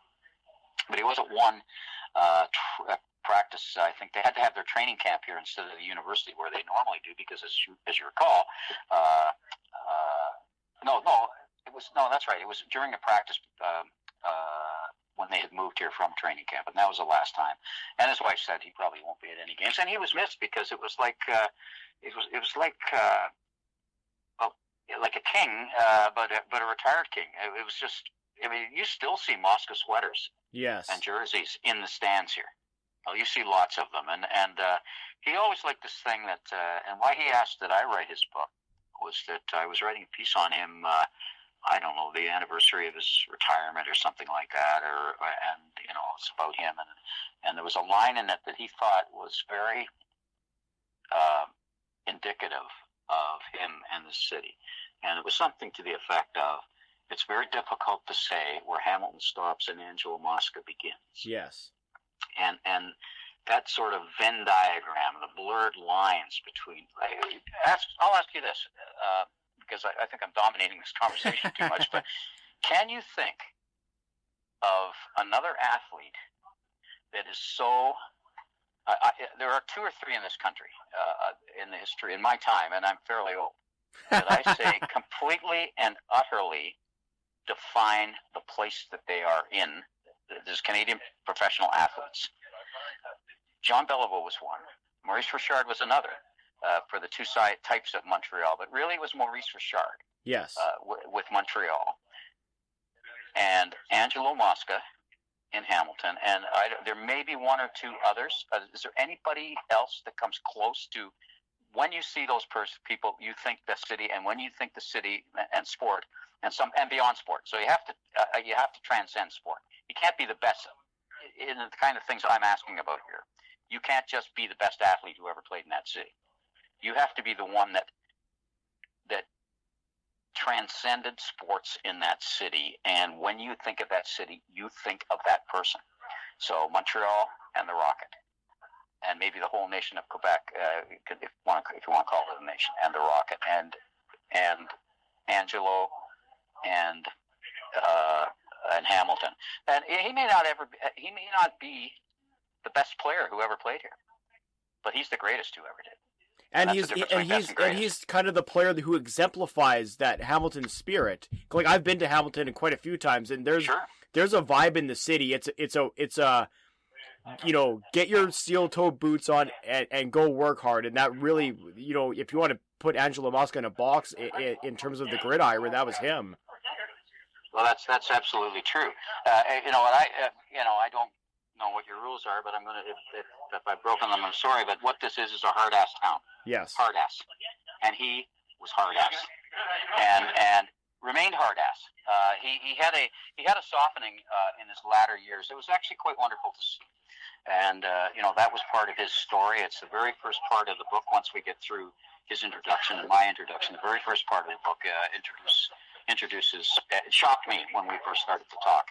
He said, "I'm going to shock you," and I'm thinking, because I've written books before, and everybody tells me I've got a story that you never heard before. Yeah. Quite often I have heard the stories well, when he told me, I'll never forget it. We were sitting on these kind of vinyl stools in his lovely home, his and Helen's lovely home that sits on the water west of here, very close to the Welland Canal. So it's on Lake Ontario by St. Catharines, just right on. It's gorgeous, and I can still see it. And he had these high chairs that were vinyl covered, and when he told me, I kind of, you know how you get that kind of a bit of a shock and your body goes a bit limp? Yes. It went limp enough I couldn't, I slipped off the chair, off the stool, right off the stool because you know, I wasn't really hanging on. So, and then that was a story that, of course, revealed, which he'd only told his own children very few years earlier. And I don't think he never told any of his teammates. Some of them figured it out, and it's quite a story. And if you want, we can talk about it. Yeah, let's get into that a little bit, and then I want to also circle back to a bit of our Hamilton conversation as well. Sure, right. So Angelo always hid. Angelo, his father, Angelo's mother was his father's second wife. And his father was a racist, and his mother was of mixed race. So she was what in those days was called a mulatto. Her mother was black, African American of slave descent, and so the father was always ashamed of that. So that means that Angelo, by definition, in those days, was black by definition. And where was he living? In Boston, on the outside of Boston, in Wapping, which was now kind of a gentrified place. When I was doing the book, I found myself, I was covering the Stanley Cup in 2011 Stanley Cup. With when the Bruins won it. When the Bruins won it. And so I thought, well, I'm here. So I drove out there, and it's quite gentrified. But in his time, it was essentially North Boston, which was a really, really tough area, a very, very tough area. And he would have had no chance to play football, and do anything had people known that he was black. But it wasn't him that hit it; it was his father, and he got beaten up many times to be put in his place, and told that they were never to tell anybody because the father didn't want to be embarrassed. Both parents drank heavily, very alcoholic. By the time he was 12 years old, Angelo hated and just sort of divorced themselves from both parents, moved in with an aunt when he was about 13, didn't go to, he was beat up quite a bit. His father used to say, if you tell anybody or if you ever fight back or anything like that, I will put you, what they used to say, on the state, which meant into an orphanage, which he did with the previous children he had from a previous marriage. So always threatened to do that. So there were those two things. Plus his father hustled. He ran illegal card games, which Angelo, and he admitted this in the book, and I'm not telling stories out of school, he himself ran illegal card games here into his 60s. But he worked for his father in those games. Started working there selling sandwiches at these illegal card games in his garage. They would always be getting busted when he was 7 years old. So that's the life he was introduced to. He was physically abused. He was emotionally abused. Alcoholic parents that didn't care. Well, there's stories in the book where all five of them would be sitting out in the car after coming home from shopping. Not even coming home for shopping, but the parents would stop in bars on the way home. I mean, this isn't an uncommon story, but it's an uncommon story for somebody to have reached eventually and to be able to overcome like he did. And he was, you have to understand how good an athlete he was. He was in track. He was a pretty good basketball player. He was an outstanding football player. He weighed 300 pounds and had a 24-inch waist, which is unbelievable. And he never said he was 300 pounds because he always reported at 290 because people had this thing in their head of what 300-pounders were. He could, if you look at his body when he first came here, some of those early shots that the Spectator would take at training camp, he was weight training. He taught. He did one of those things off the matchbook covers, where you see the 98-pound weakling, and then he gets sand kicked in his face, and then comes back later because he's lifted weights. Well, that's what he did, and he got the idea off of a matchbook. It's way ahead of his time for those kinds of things. But when he was very young, all of those things contributed to who he was, Andy. He was taught the value of a buck and that you had to have money and some kind of social standing, which meant being not black, to make it. So he hid it. He never told his kids about it. And so his kids, therefore, share that heritage. And finally, when he and Helen got together, and he says this in the book, that Helen changed a lot of things, made him face his past. It was her that said, when Bob Young suggested, you have to write your book because you have to tell the legacy. Yes. This will bring us back to Hamilton, because you're such a part of Hamilton. And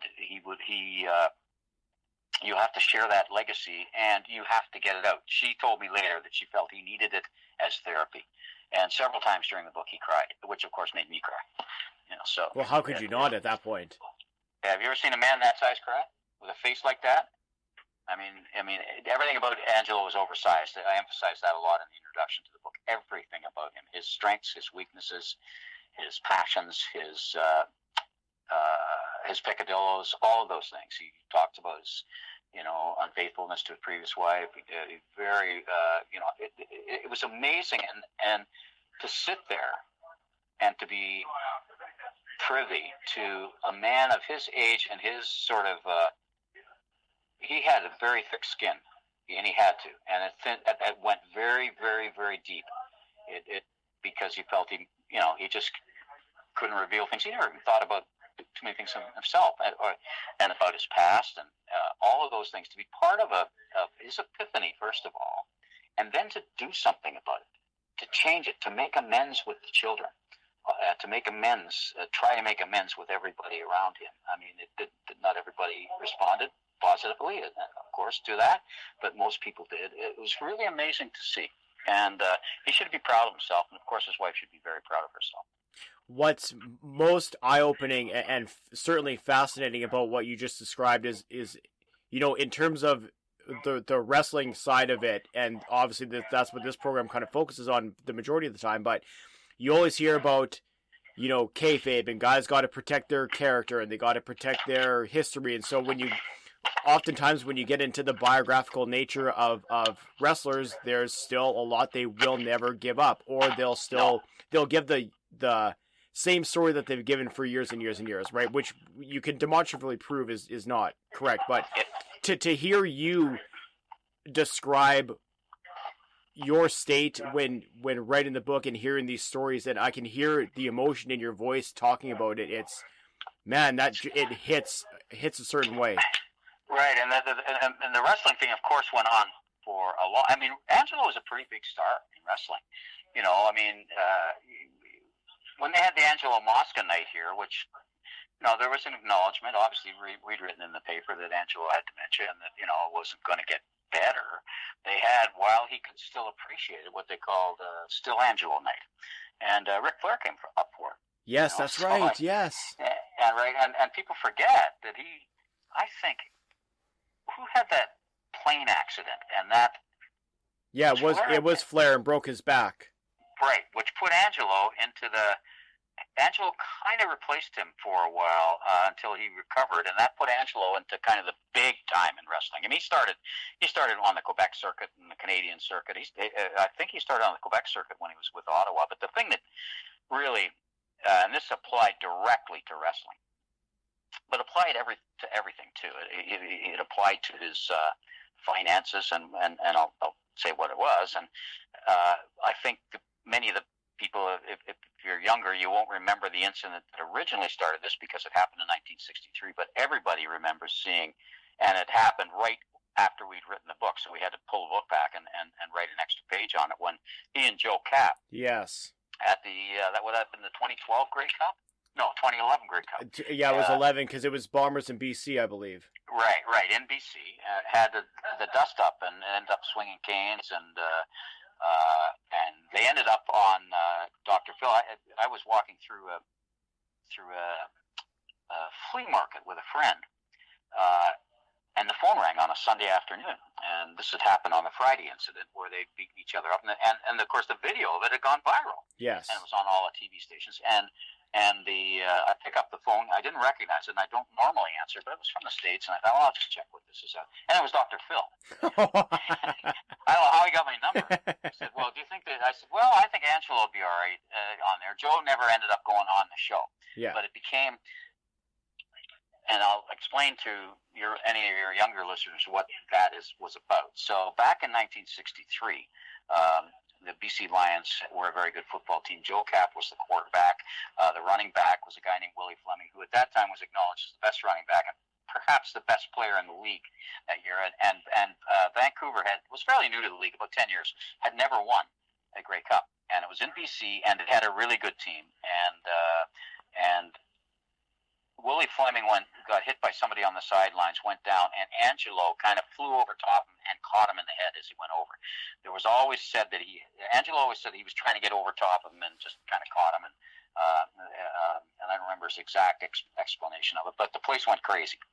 And, everybody went after the game, which Hamilton did win, because BC, it wasn't just because BC didn't have Willie Fleming. Hamilton had a very good team.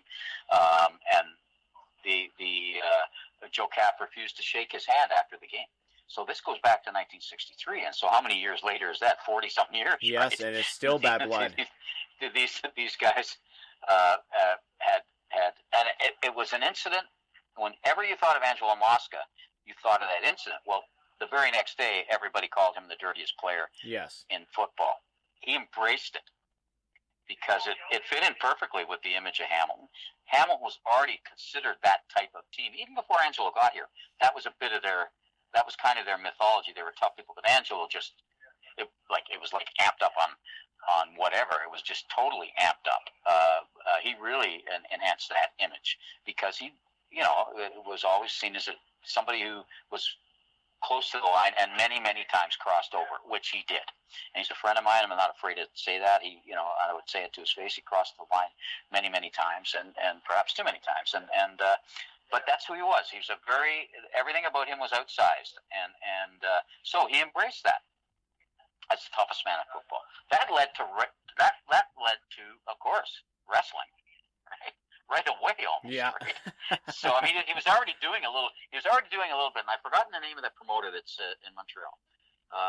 Long gone now, but if all the big promoting names up until including Vince, all the way to the 90s, he was involved with, and even his son wrestled, as you know. And the King Kong, he had a number of different names, but that was how it affected his wrestling career. It gave him that image. He was a nice guy for a while, actually, but once he became a bad guy, he was a pretty damn good bad guy, right? He was a pretty good heel, and he was different things in different regions. The way wrestling was split up in those days, it was much more regional. It wasn't sort of one tier versus another tier, both of them national wrestling types of things. It was regional, and very big in whether it was the AWA or NWA or all of those ones. WWE once it came along. So that was the wrestling part of it, but also on the financial part of it. So you embrace that image. Well, suddenly he was getting all of these ads for car companies and that. I mean, the CFL was big then. It was as big as the NHL. It was big, and even in Toronto, I grew up in Toronto, and the Argos in the 50s and most of the 60s were just as big as the Leafs, and you couldn't say, in fact, at one point the Argos I felt were a little ahead of the Leafs in popularity in the 50s. Well, especially when they had the greatest team that never won, right? That was that late 60s, I think I want to say. Well, it was in the late 60s. Yeah, well, if you want, you can go on about that because Toronto's so weird. And I grew up there. I'm a Toronto native, and I went to all the guys. I worked with all the Leafs at a hockey school. I taught hockey when I was a kid, as a teenager in the '60s, and they were all the guys that played on all those teams. Well, they traded Frank Mahovlich in 1967, right after he'd been one of the very best players in the Stanley Cup. They traded him, and he ended up in Montreal 2 or 3 years later, so it wasn't the same. But that's their Babe Ruth trade. You've heard of the Babe Ruth trade? What's it called? The Curse of the Gambino, I think, right? Curse of the Bambino, and it's also referred to as the no Nanette trade. Yes. They were because investor, the Boston guy, wanted to invest in a play called No No Nanette. So to get the money, he traded Babe Ruth, who had just starred in the World Series, to the Yankees. And of course, the Red Sox didn't win again for 86 years, something like that. Yeah. Well, it's not 86 yet. Yeah, but they're working their way there. Nobody looks at the Mahovlich thing, and it wasn't just that he was just a flashy player. He just wasn't the type that Toronto players like, more grinding type players. They always thought he was lazy, but he was a fabulous player. The year he got, I think in his third year, he set the Leaf record by 40%. I think the previous record had been 37 goals, and he had 48. The next highest Leaf had 20. The next highest player in the end. Right, so twice as good as anybody else, and everybody liked the other players better, the players that looked like they were working hard. Yeah, So I've always said that's the curse of Mahovlich, but he's too nice a guy. And he ended up in Montreal with their arch rivals and won a couple of cups there. Yeah, right. So maybe 3, and Hall of Famer. So, anyways, so Angelo, having this image of toughness. All of these ads, and as I said, they were national ads. They weren't just for the local car dealership. They were for Buick or whatever, and and they all went on his toughness. I'm the toughest man in the CFL. Says use this soft toilet paper. Yeah. Right? And the other one, the one that was really famous, and boy, I think it was Schick Razors, right? And he would, be about him being tough and show some, him being crazy and, bashing, player, that kind of thing, hitting hard, chasing people down. Yeah. And then he would shave and he'd rub his face and how smooth it was, like a baby. And he says, I'm the toughest guy, but I get this smooth shave. and if you don't believe me, come and tell me to my face. Oh, I love it. Get this now. So that's where the book title came from. And when I was a kid, so I'm probably 15 when 14 when he hit Fleming. And of course, I'm an Argo fan growing up and hating Mosca. And but it used to be, even in Toronto, that used to be a taunt it became part of the lexicon of kids in those days. Tell me to my face. Tell me to my face. It was part of the vocabulary for several years. So he used that image to as I said earlier, he was had to learn by heart Scrabble because his parents took all his money. Said they were saving it for school, and time for him to be at school, and he said, "Send me some spending money." They'd long ago drank that money away. Jeez. Yeah, I know. So it was just heartbreaking listening to him. And you're listening to a man in his 60s tell you this story, but really what you have to do is see the 18-year-old boy or 17-year-old boy he was when that was happening. Right. So, and that changed a lot of things around. So that whole thing with the Willie Fleming thing, the wrestling thing came out of it. At least the image from the wrestling, it was probably worth something to him on the football field as well, Andy.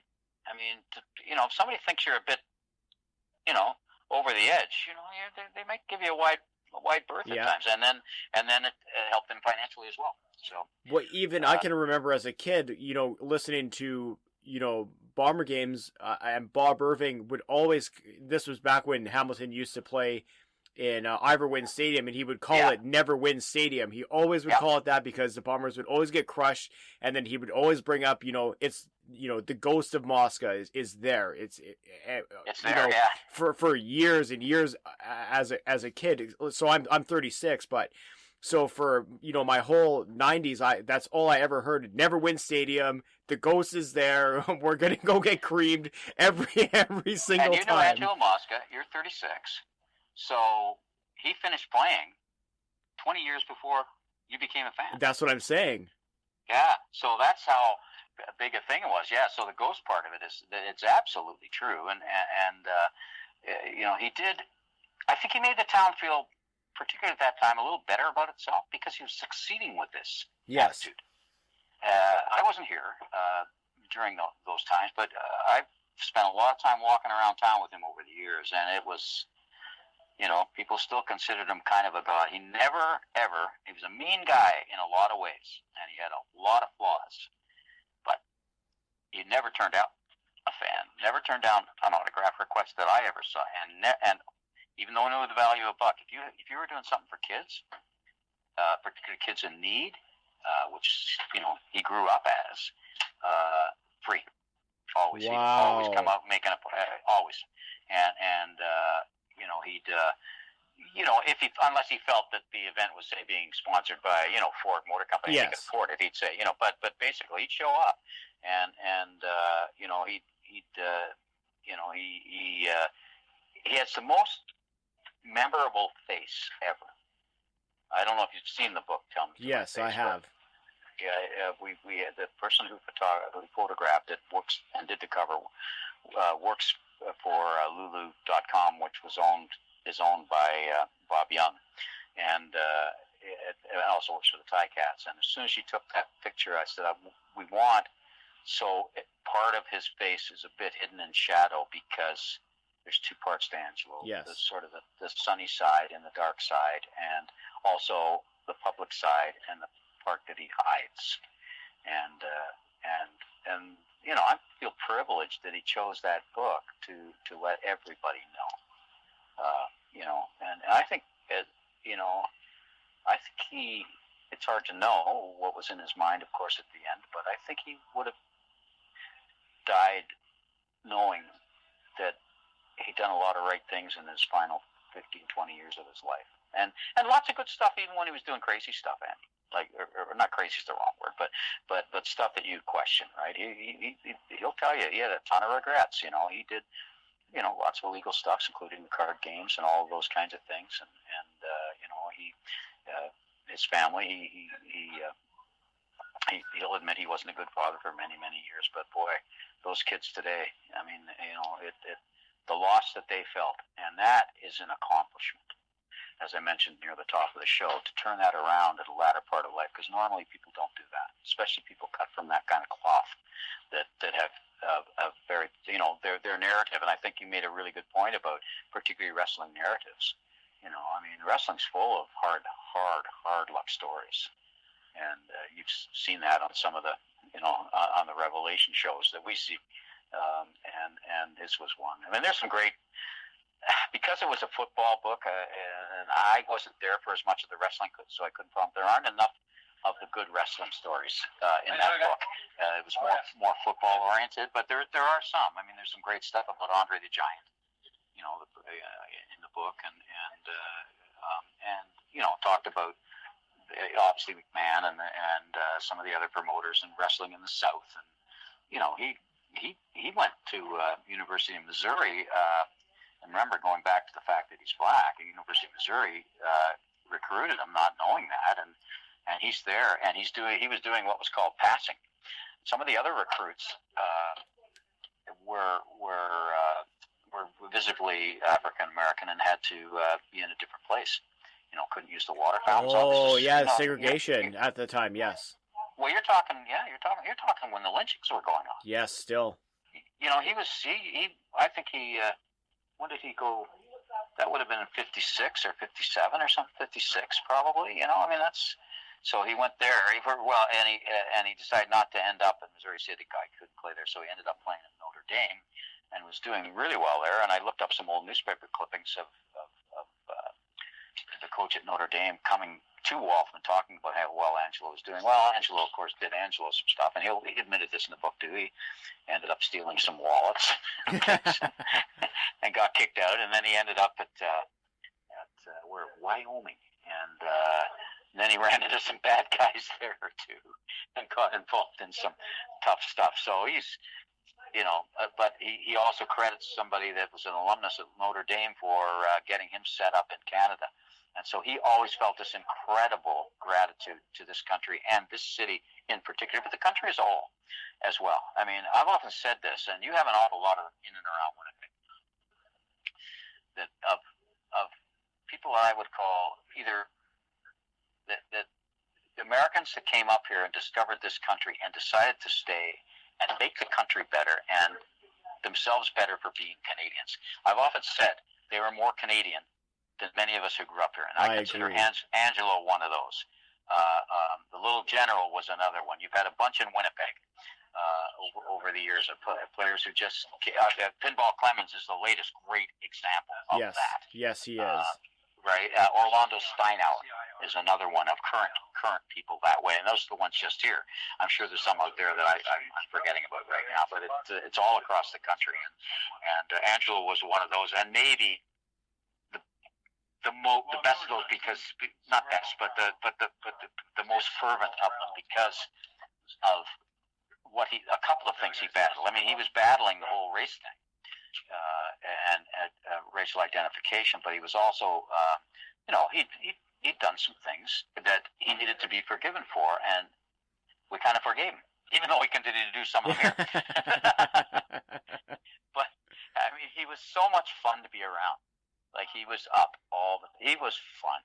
He made things happen, and when he and Helen blended a very large family, and those gatherings, I actually only saw it at unfortunately his wake, but I heard about it all the time from both of them and from the kids, particularly his son Ange Jr. is a friend, and about how all the grandkids gravitated towards him, and in the latter years here, he was in a wheelchair with a cane, and he didn't seem any smaller. Like, it was weird. He was a big man. So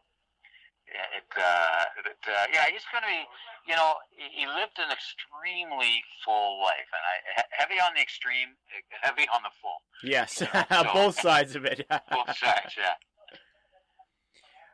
And so I'm glad that there's going to be a little bit more time this year to celebrate his legacy, because as you said, when he passed, it was kind of, then it's the Grey Cup, and then it's hard to really dedicate any substantive time, at that point in time.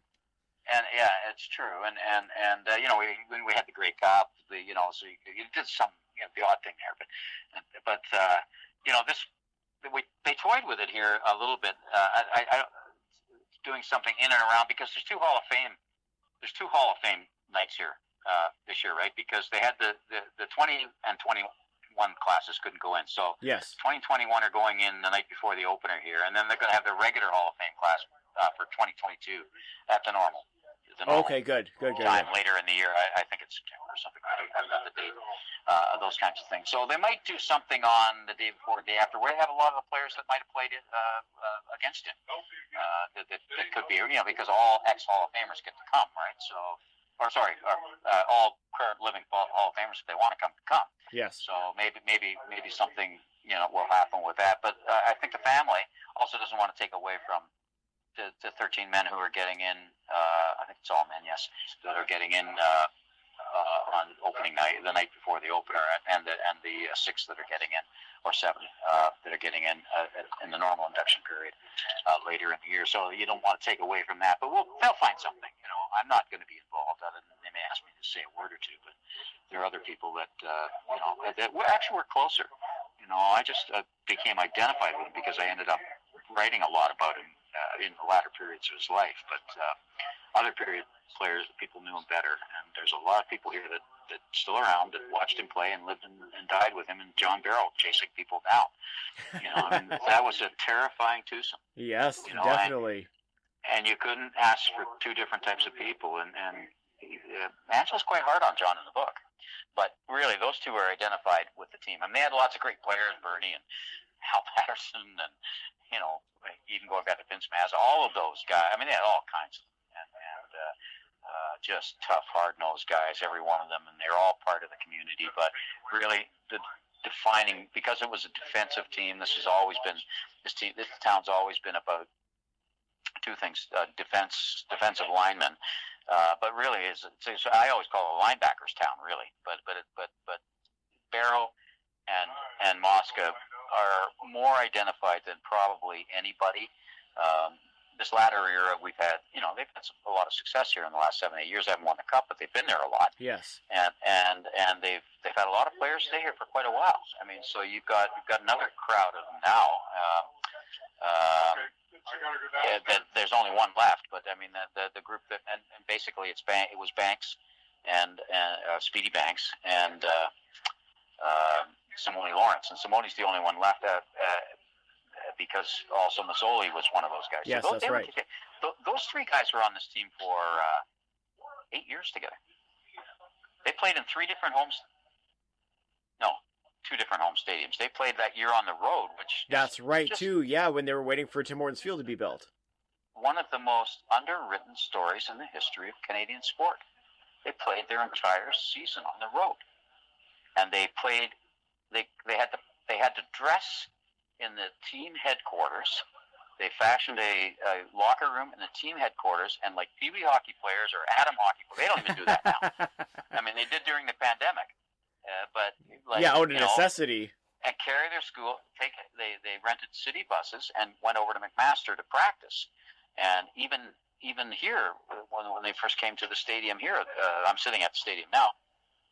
They weren't allowed, they weren't sure when they were ever going to get into the stadium, and so and they made the Grey Cup, which is incredible. Playing at a makeshift. The fact that they got they put this money into Guelph to, the Argos. It's kind of funny. I'm going to write about it this week because the Ticats are going back to play in Guelph for the first time since that year because that's where the training camp of the Argos are. And of course, the Argos, they're not going to pay money for BMO Field to draw nobody for an exhibition game. So they're playing at the university. So it's going to be a lot of memories. I think there's only two people involved that were on the team at the time, and that's Steinauer and who was the defensive coordinator at the time, and Simone Lawrence. So it's going to be something. But to do that, Andy, I mean, it was incredible.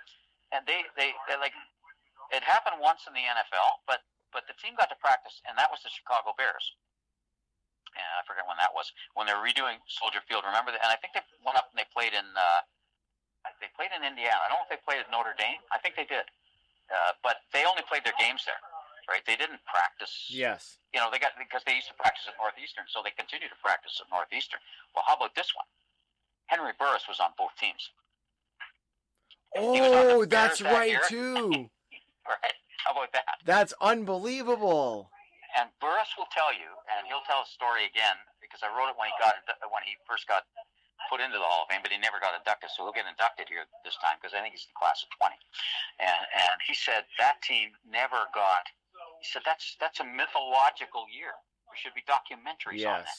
If that was an American team, Disney would have been calling. Oh yes, 100%. They'd be on a stamp. And like there'd be all kinds of stuff going on. That was so. But having been there and having to chronicle it every day with the beat writer, we had a fabulous beat writer at the time, Drew Edwards, and chronicling that at the time, you realized how much went into that. I mean, and what they had to do. Every single thing was a hassle. Every single minute of every single day was a hassle for a whole year. So, anyways, that's the sidebar to what we're talking about. And I mean, we go into a whole diatribe of things that the CFL should be doing better, including that. So, I'm going to have to work here shortly. Speaking of that. Yes, I can hear business is starting to pick up in the press box there. Yeah, you can hear it behind me, right? So, yeah. I guess I'll just leave you with one last question, if I could. Sure. What are you looking forward to out of the Ticats this year, and where do you think they finish? Good point. Well, they're good enough to win the East for sure. And when you get to the Grey Cup, it's a toss-up, right? Yes. And they're good enough to win it. Barring types of injuries, they could field a team tomorrow without even thinking about it, knowing the guys that could start, and they'd have too many starters. Yes. The guys that have started, particularly, they've done a pretty good job, but we don't know what the parts who aren't here, what difference they'll make. Having that second quarterback that is there in Mazzoli, their problem at the moment, there obviously might be depth at quarterback. Matt Shields can play, but it's not the same as. I mean, they knew it. They said all last year, we're not going to see this again. Having a 1A and a 1B. That's right, really, and people say they have that, but they don't. No, nobody in the league does. That was a true 1A, 1B. And just was the way the contracts worked out. It was a really good job on the contracts by Sean Burke, who's now in Ottawa as the GM. But I'm looking for them to threaten. we'll just see how much, not having Speedy makes a difference.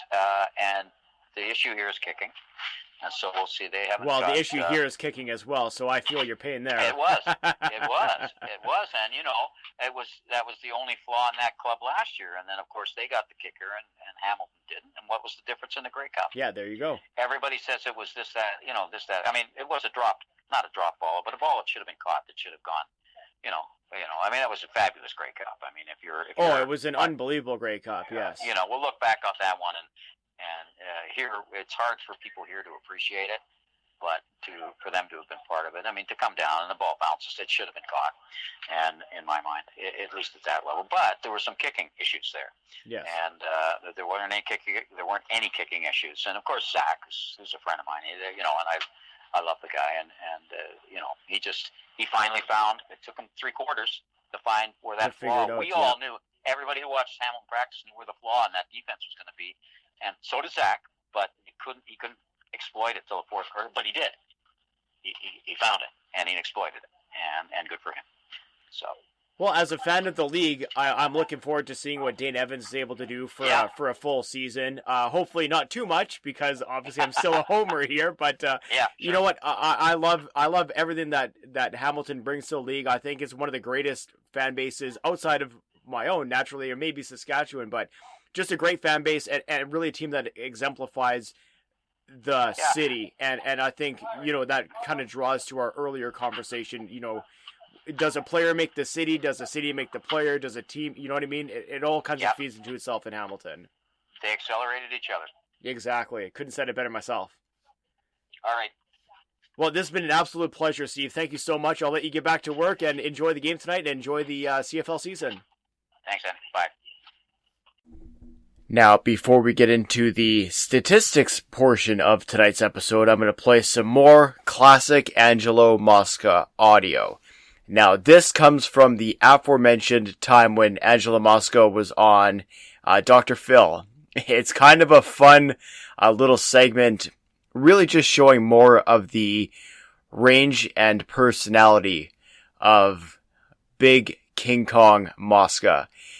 It's pretty crazy to think that, this guy comes from such a troubled childhood, continues that into the teens, still get into trouble, but now, really big into the sports, ends up being a professional football player, still has his hands kind of in the dark side of things, and then where he winds up towards the later stages of his life, culminating obviously with the book opportunity with Steve Milton. So I think it's just another aspect to give a much more well-rounded look at Angelo Mosca. So we are going to get into this audio. On the other side, we are going to hit you with a couple of statistics. Now, normally, if you've listened to the back catalog of Grappling With Canada, I don't normally go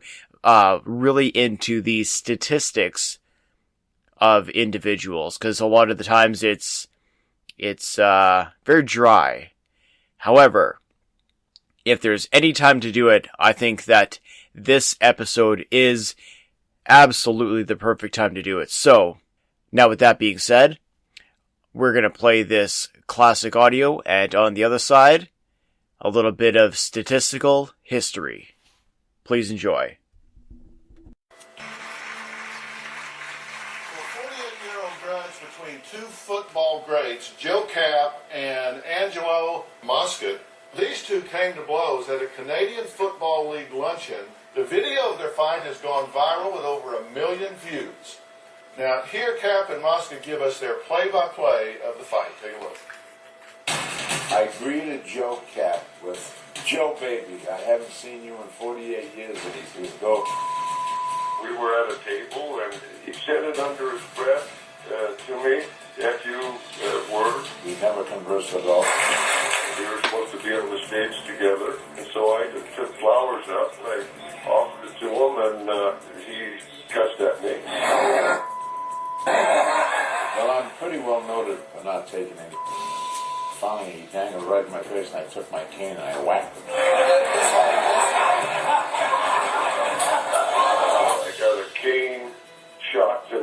inside of my head. I was intending on hitting Joe.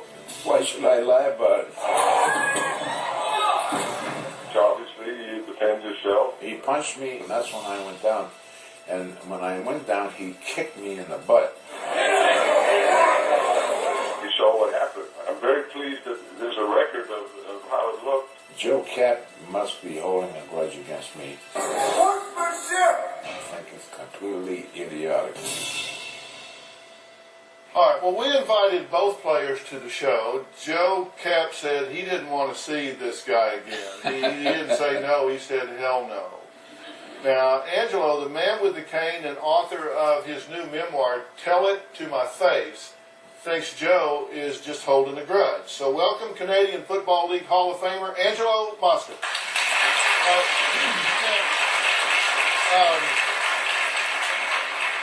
Is this the weapon? It's the weapon. Yeah. I wouldn't do that to you, Filthy. You might retaliate. Yeah, I don't know. You were pretty quick with that thing. So, tell me what happened on stage. We were there for a reason. Yeah. For a Dire Straits program, we tried to raise money and funds. And I said, Joe, how you doing? He said, go yourself. One thing leads to another. Joe puts a flower in my face. And I told him... But before he stuck it in your face, didn't he offer it to you and you told him to shove it up where the sun don't shine? I told him to stick it where it doesn't, where it will grow. Yeah. Okay. Then he stuck it in your face, right? Yeah, I guess that's what happened. What's on tape? Oh. Well. See, he offers it? Yeah, you because say shove it. I got tired of what was going on. We weren't there for the reason of putting a flower in my face. We were there to raise funds. Right.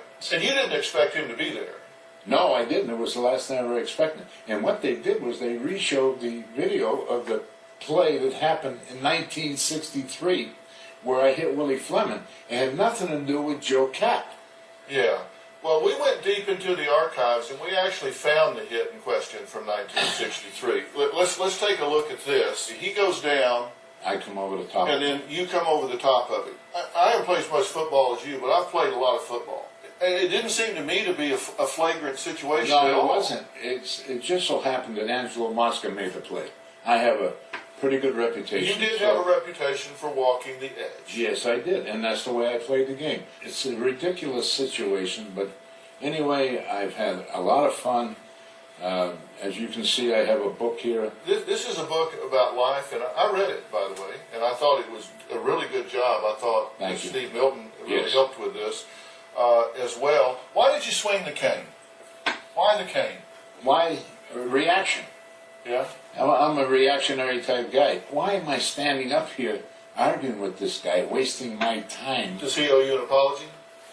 I don't really care. I don't have any regrets about anything.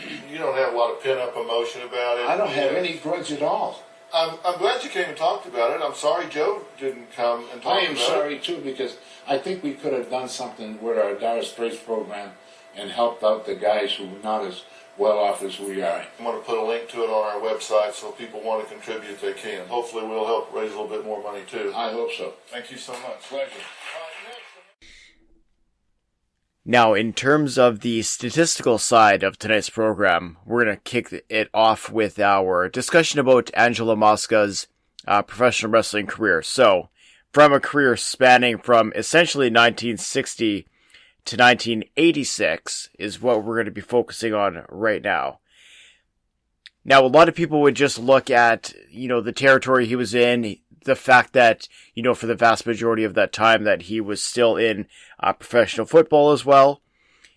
And maybe they would think that, he'd have a few hundred matches, maybe close to 500 in and around there. Those people would be completely wrong. Angelo Mosca had over 1,400 total career matches. Not only that, he held multiple titles, including several many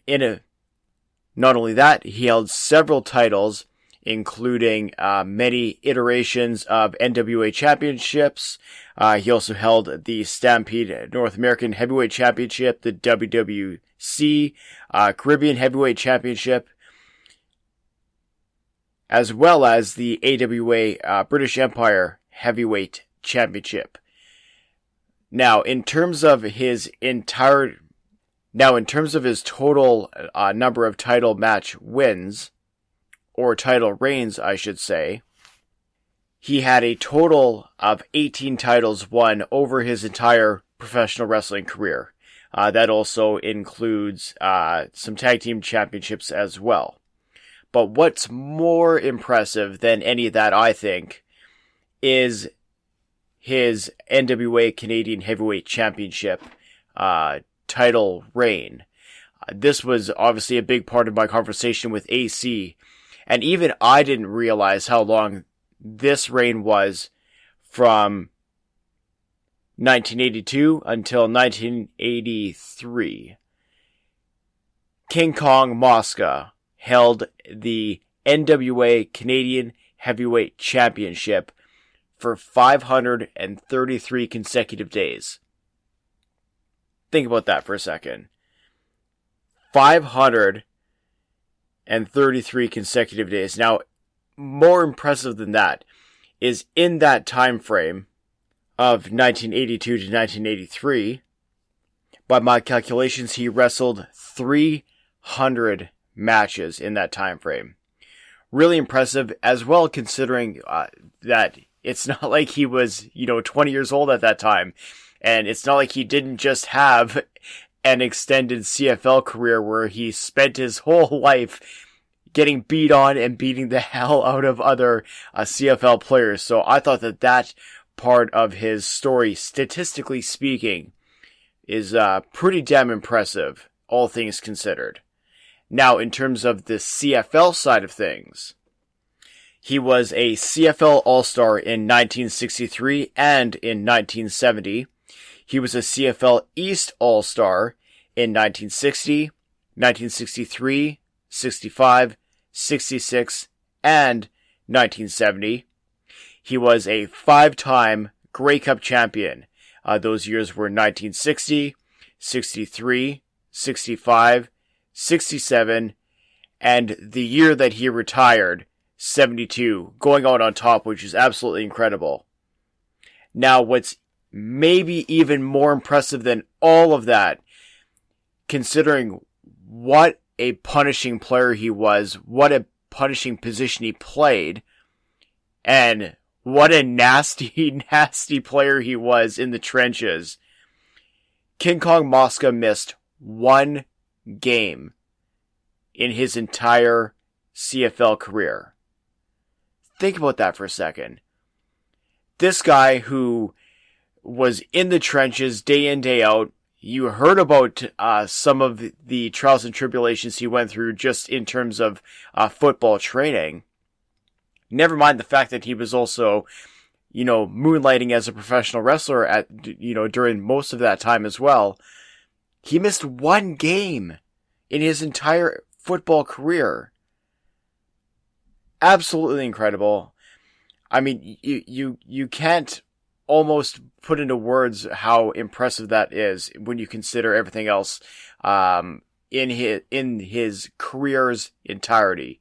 Super impressive. And I would be remiss if I didn't mention that on August 25th of 2015, the Tiger Cats retired Angelo Mosca's number 68. So just another accolade to put in the trophy case, if you will, of Angelo Mosca. Also, he went into the Canadian Football Hall of Fame in 1987. So, boy oh boy, I don't normally go into stats on these programs, but I really felt like a lot of that was something that needed to be brought to light and expanded upon a little bit to kind of give you guys, once again, a lot more of the full story of Angelo Mosca. Now, before we head to the finish of tonight's program, I'm going to play one more audio clip, and on the other side, we're going to talk about what's happening in the future with this program, as well as a little bit of housekeeping and some things that you guys can be looking forward to. So please enjoy this one last audio clip, and I'm going to see you guys on the other side as we skip to the finish of tonight's program. Florida's big enough for me, but not for Blackjack Mulligan and that snot-nosed kid. There is Barry Windham and Dusty Rose. Mulligan, the difference between you and I, when I was a kid, I got a pair of brass knucks. I didn't get no cow. My daddy was scared to whip me because I might like it. That's all I yell at Blackjack Mulligan. Everywhere I go, there's pictures of him. But Mulligan, you saw how I handled myself in that street fight. I was no cowpoke. I wasn't branding cows when I was 2 years old. I was getting hubcaps and punching people out with the brass knucks that my dad gave me. So Mulligan, whether it's in Florida, Boston, and every time I hear the word Boston, I think of the great street fights that I used to win. But the difference is, you should have whipped that kid's butt of yours a little bit better. Because he's a spoiled brat like yourself. And the big difference is, your daddy never gave you a whipping. But I'm the master of disaster. And I'm going to give that whipping to you, Blackjack Mulligan. And as furthermore, you think you come in here, you're going to clean up on people. Well, Mulligan, you and I have been down a lot of lonely roads. And this road we're traveling together. Just remember, I'm the man in Florida who walks and talks and does exactly what he wants to do. You ask that snot-nosed kid, Barry Windham. The kid makes me sick right to the pit of my stomach. He's nothing but a spoiled brat. You keep giving him trucks, cars, planes. I give my kid nothing. I make him earn it. So, Mulligan, I'm going to make you earn it. I'm going to give you so many rights that you're going to be begging for a lot.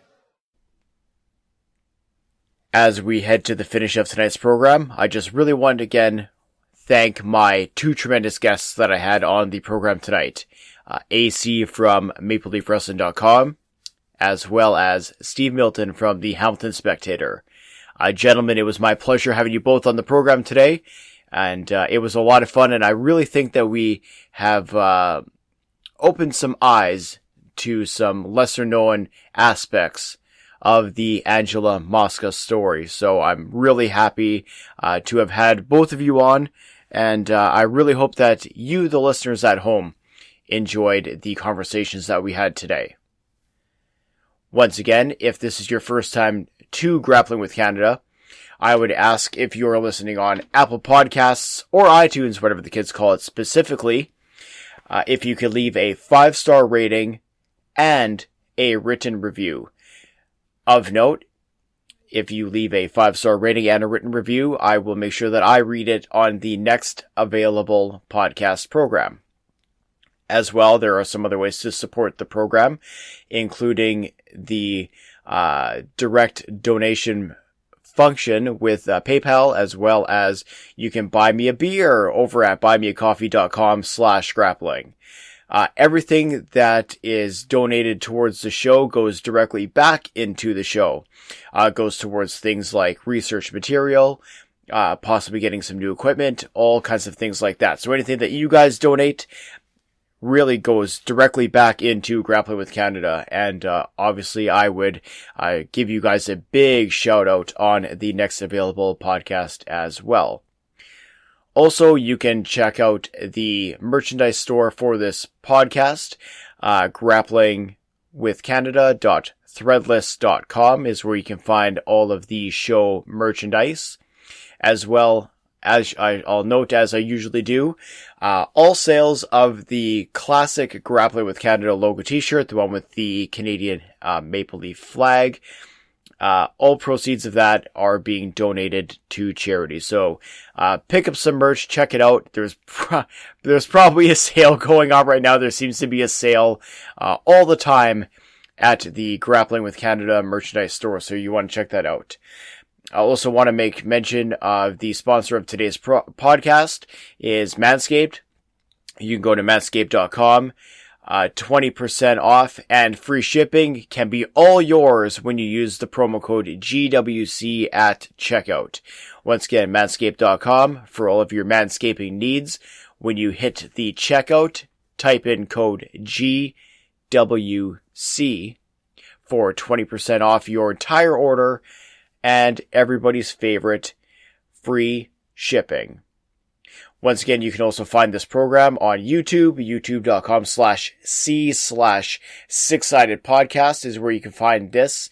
Even if you listen to this on the standard podcast feeds, I would ask that you also go and throw a subscription on our YouTube page, as we are dragging ourselves towards 1,000 subscribers, and every little bit helps. So once again, you can find that link as well in today's show notes. Now, I want to make mention of a couple of projects that are coming up. Obviously, Canada Day is just around the corner on July 1st. Boy, oh boy, we've got a special episode lined up for that one. A real Canadian star. And I'm really looking forward to that episode. What else I'm looking forward to coming up is my follow-up conversation with Vance Nevada as we circle back to the Uncontrolled Chaos book that he has coming out. So, if you have not heard part 1 of my conversation with Vance Nevada, I would suggest that you go back in the archives. I believe it was in March. But you can go back and listen to my conversation. No, it would have been April. Anyways, you can go back and listen to my conversation with Vance Nevada as we started laying the groundwork for his upcoming publication. Part 2 is going to be one where we're going to hit him with some questions from all of you. I've already received some tremendous questions. I would ask that you keep sending them in to sixsidepod@gmail.com.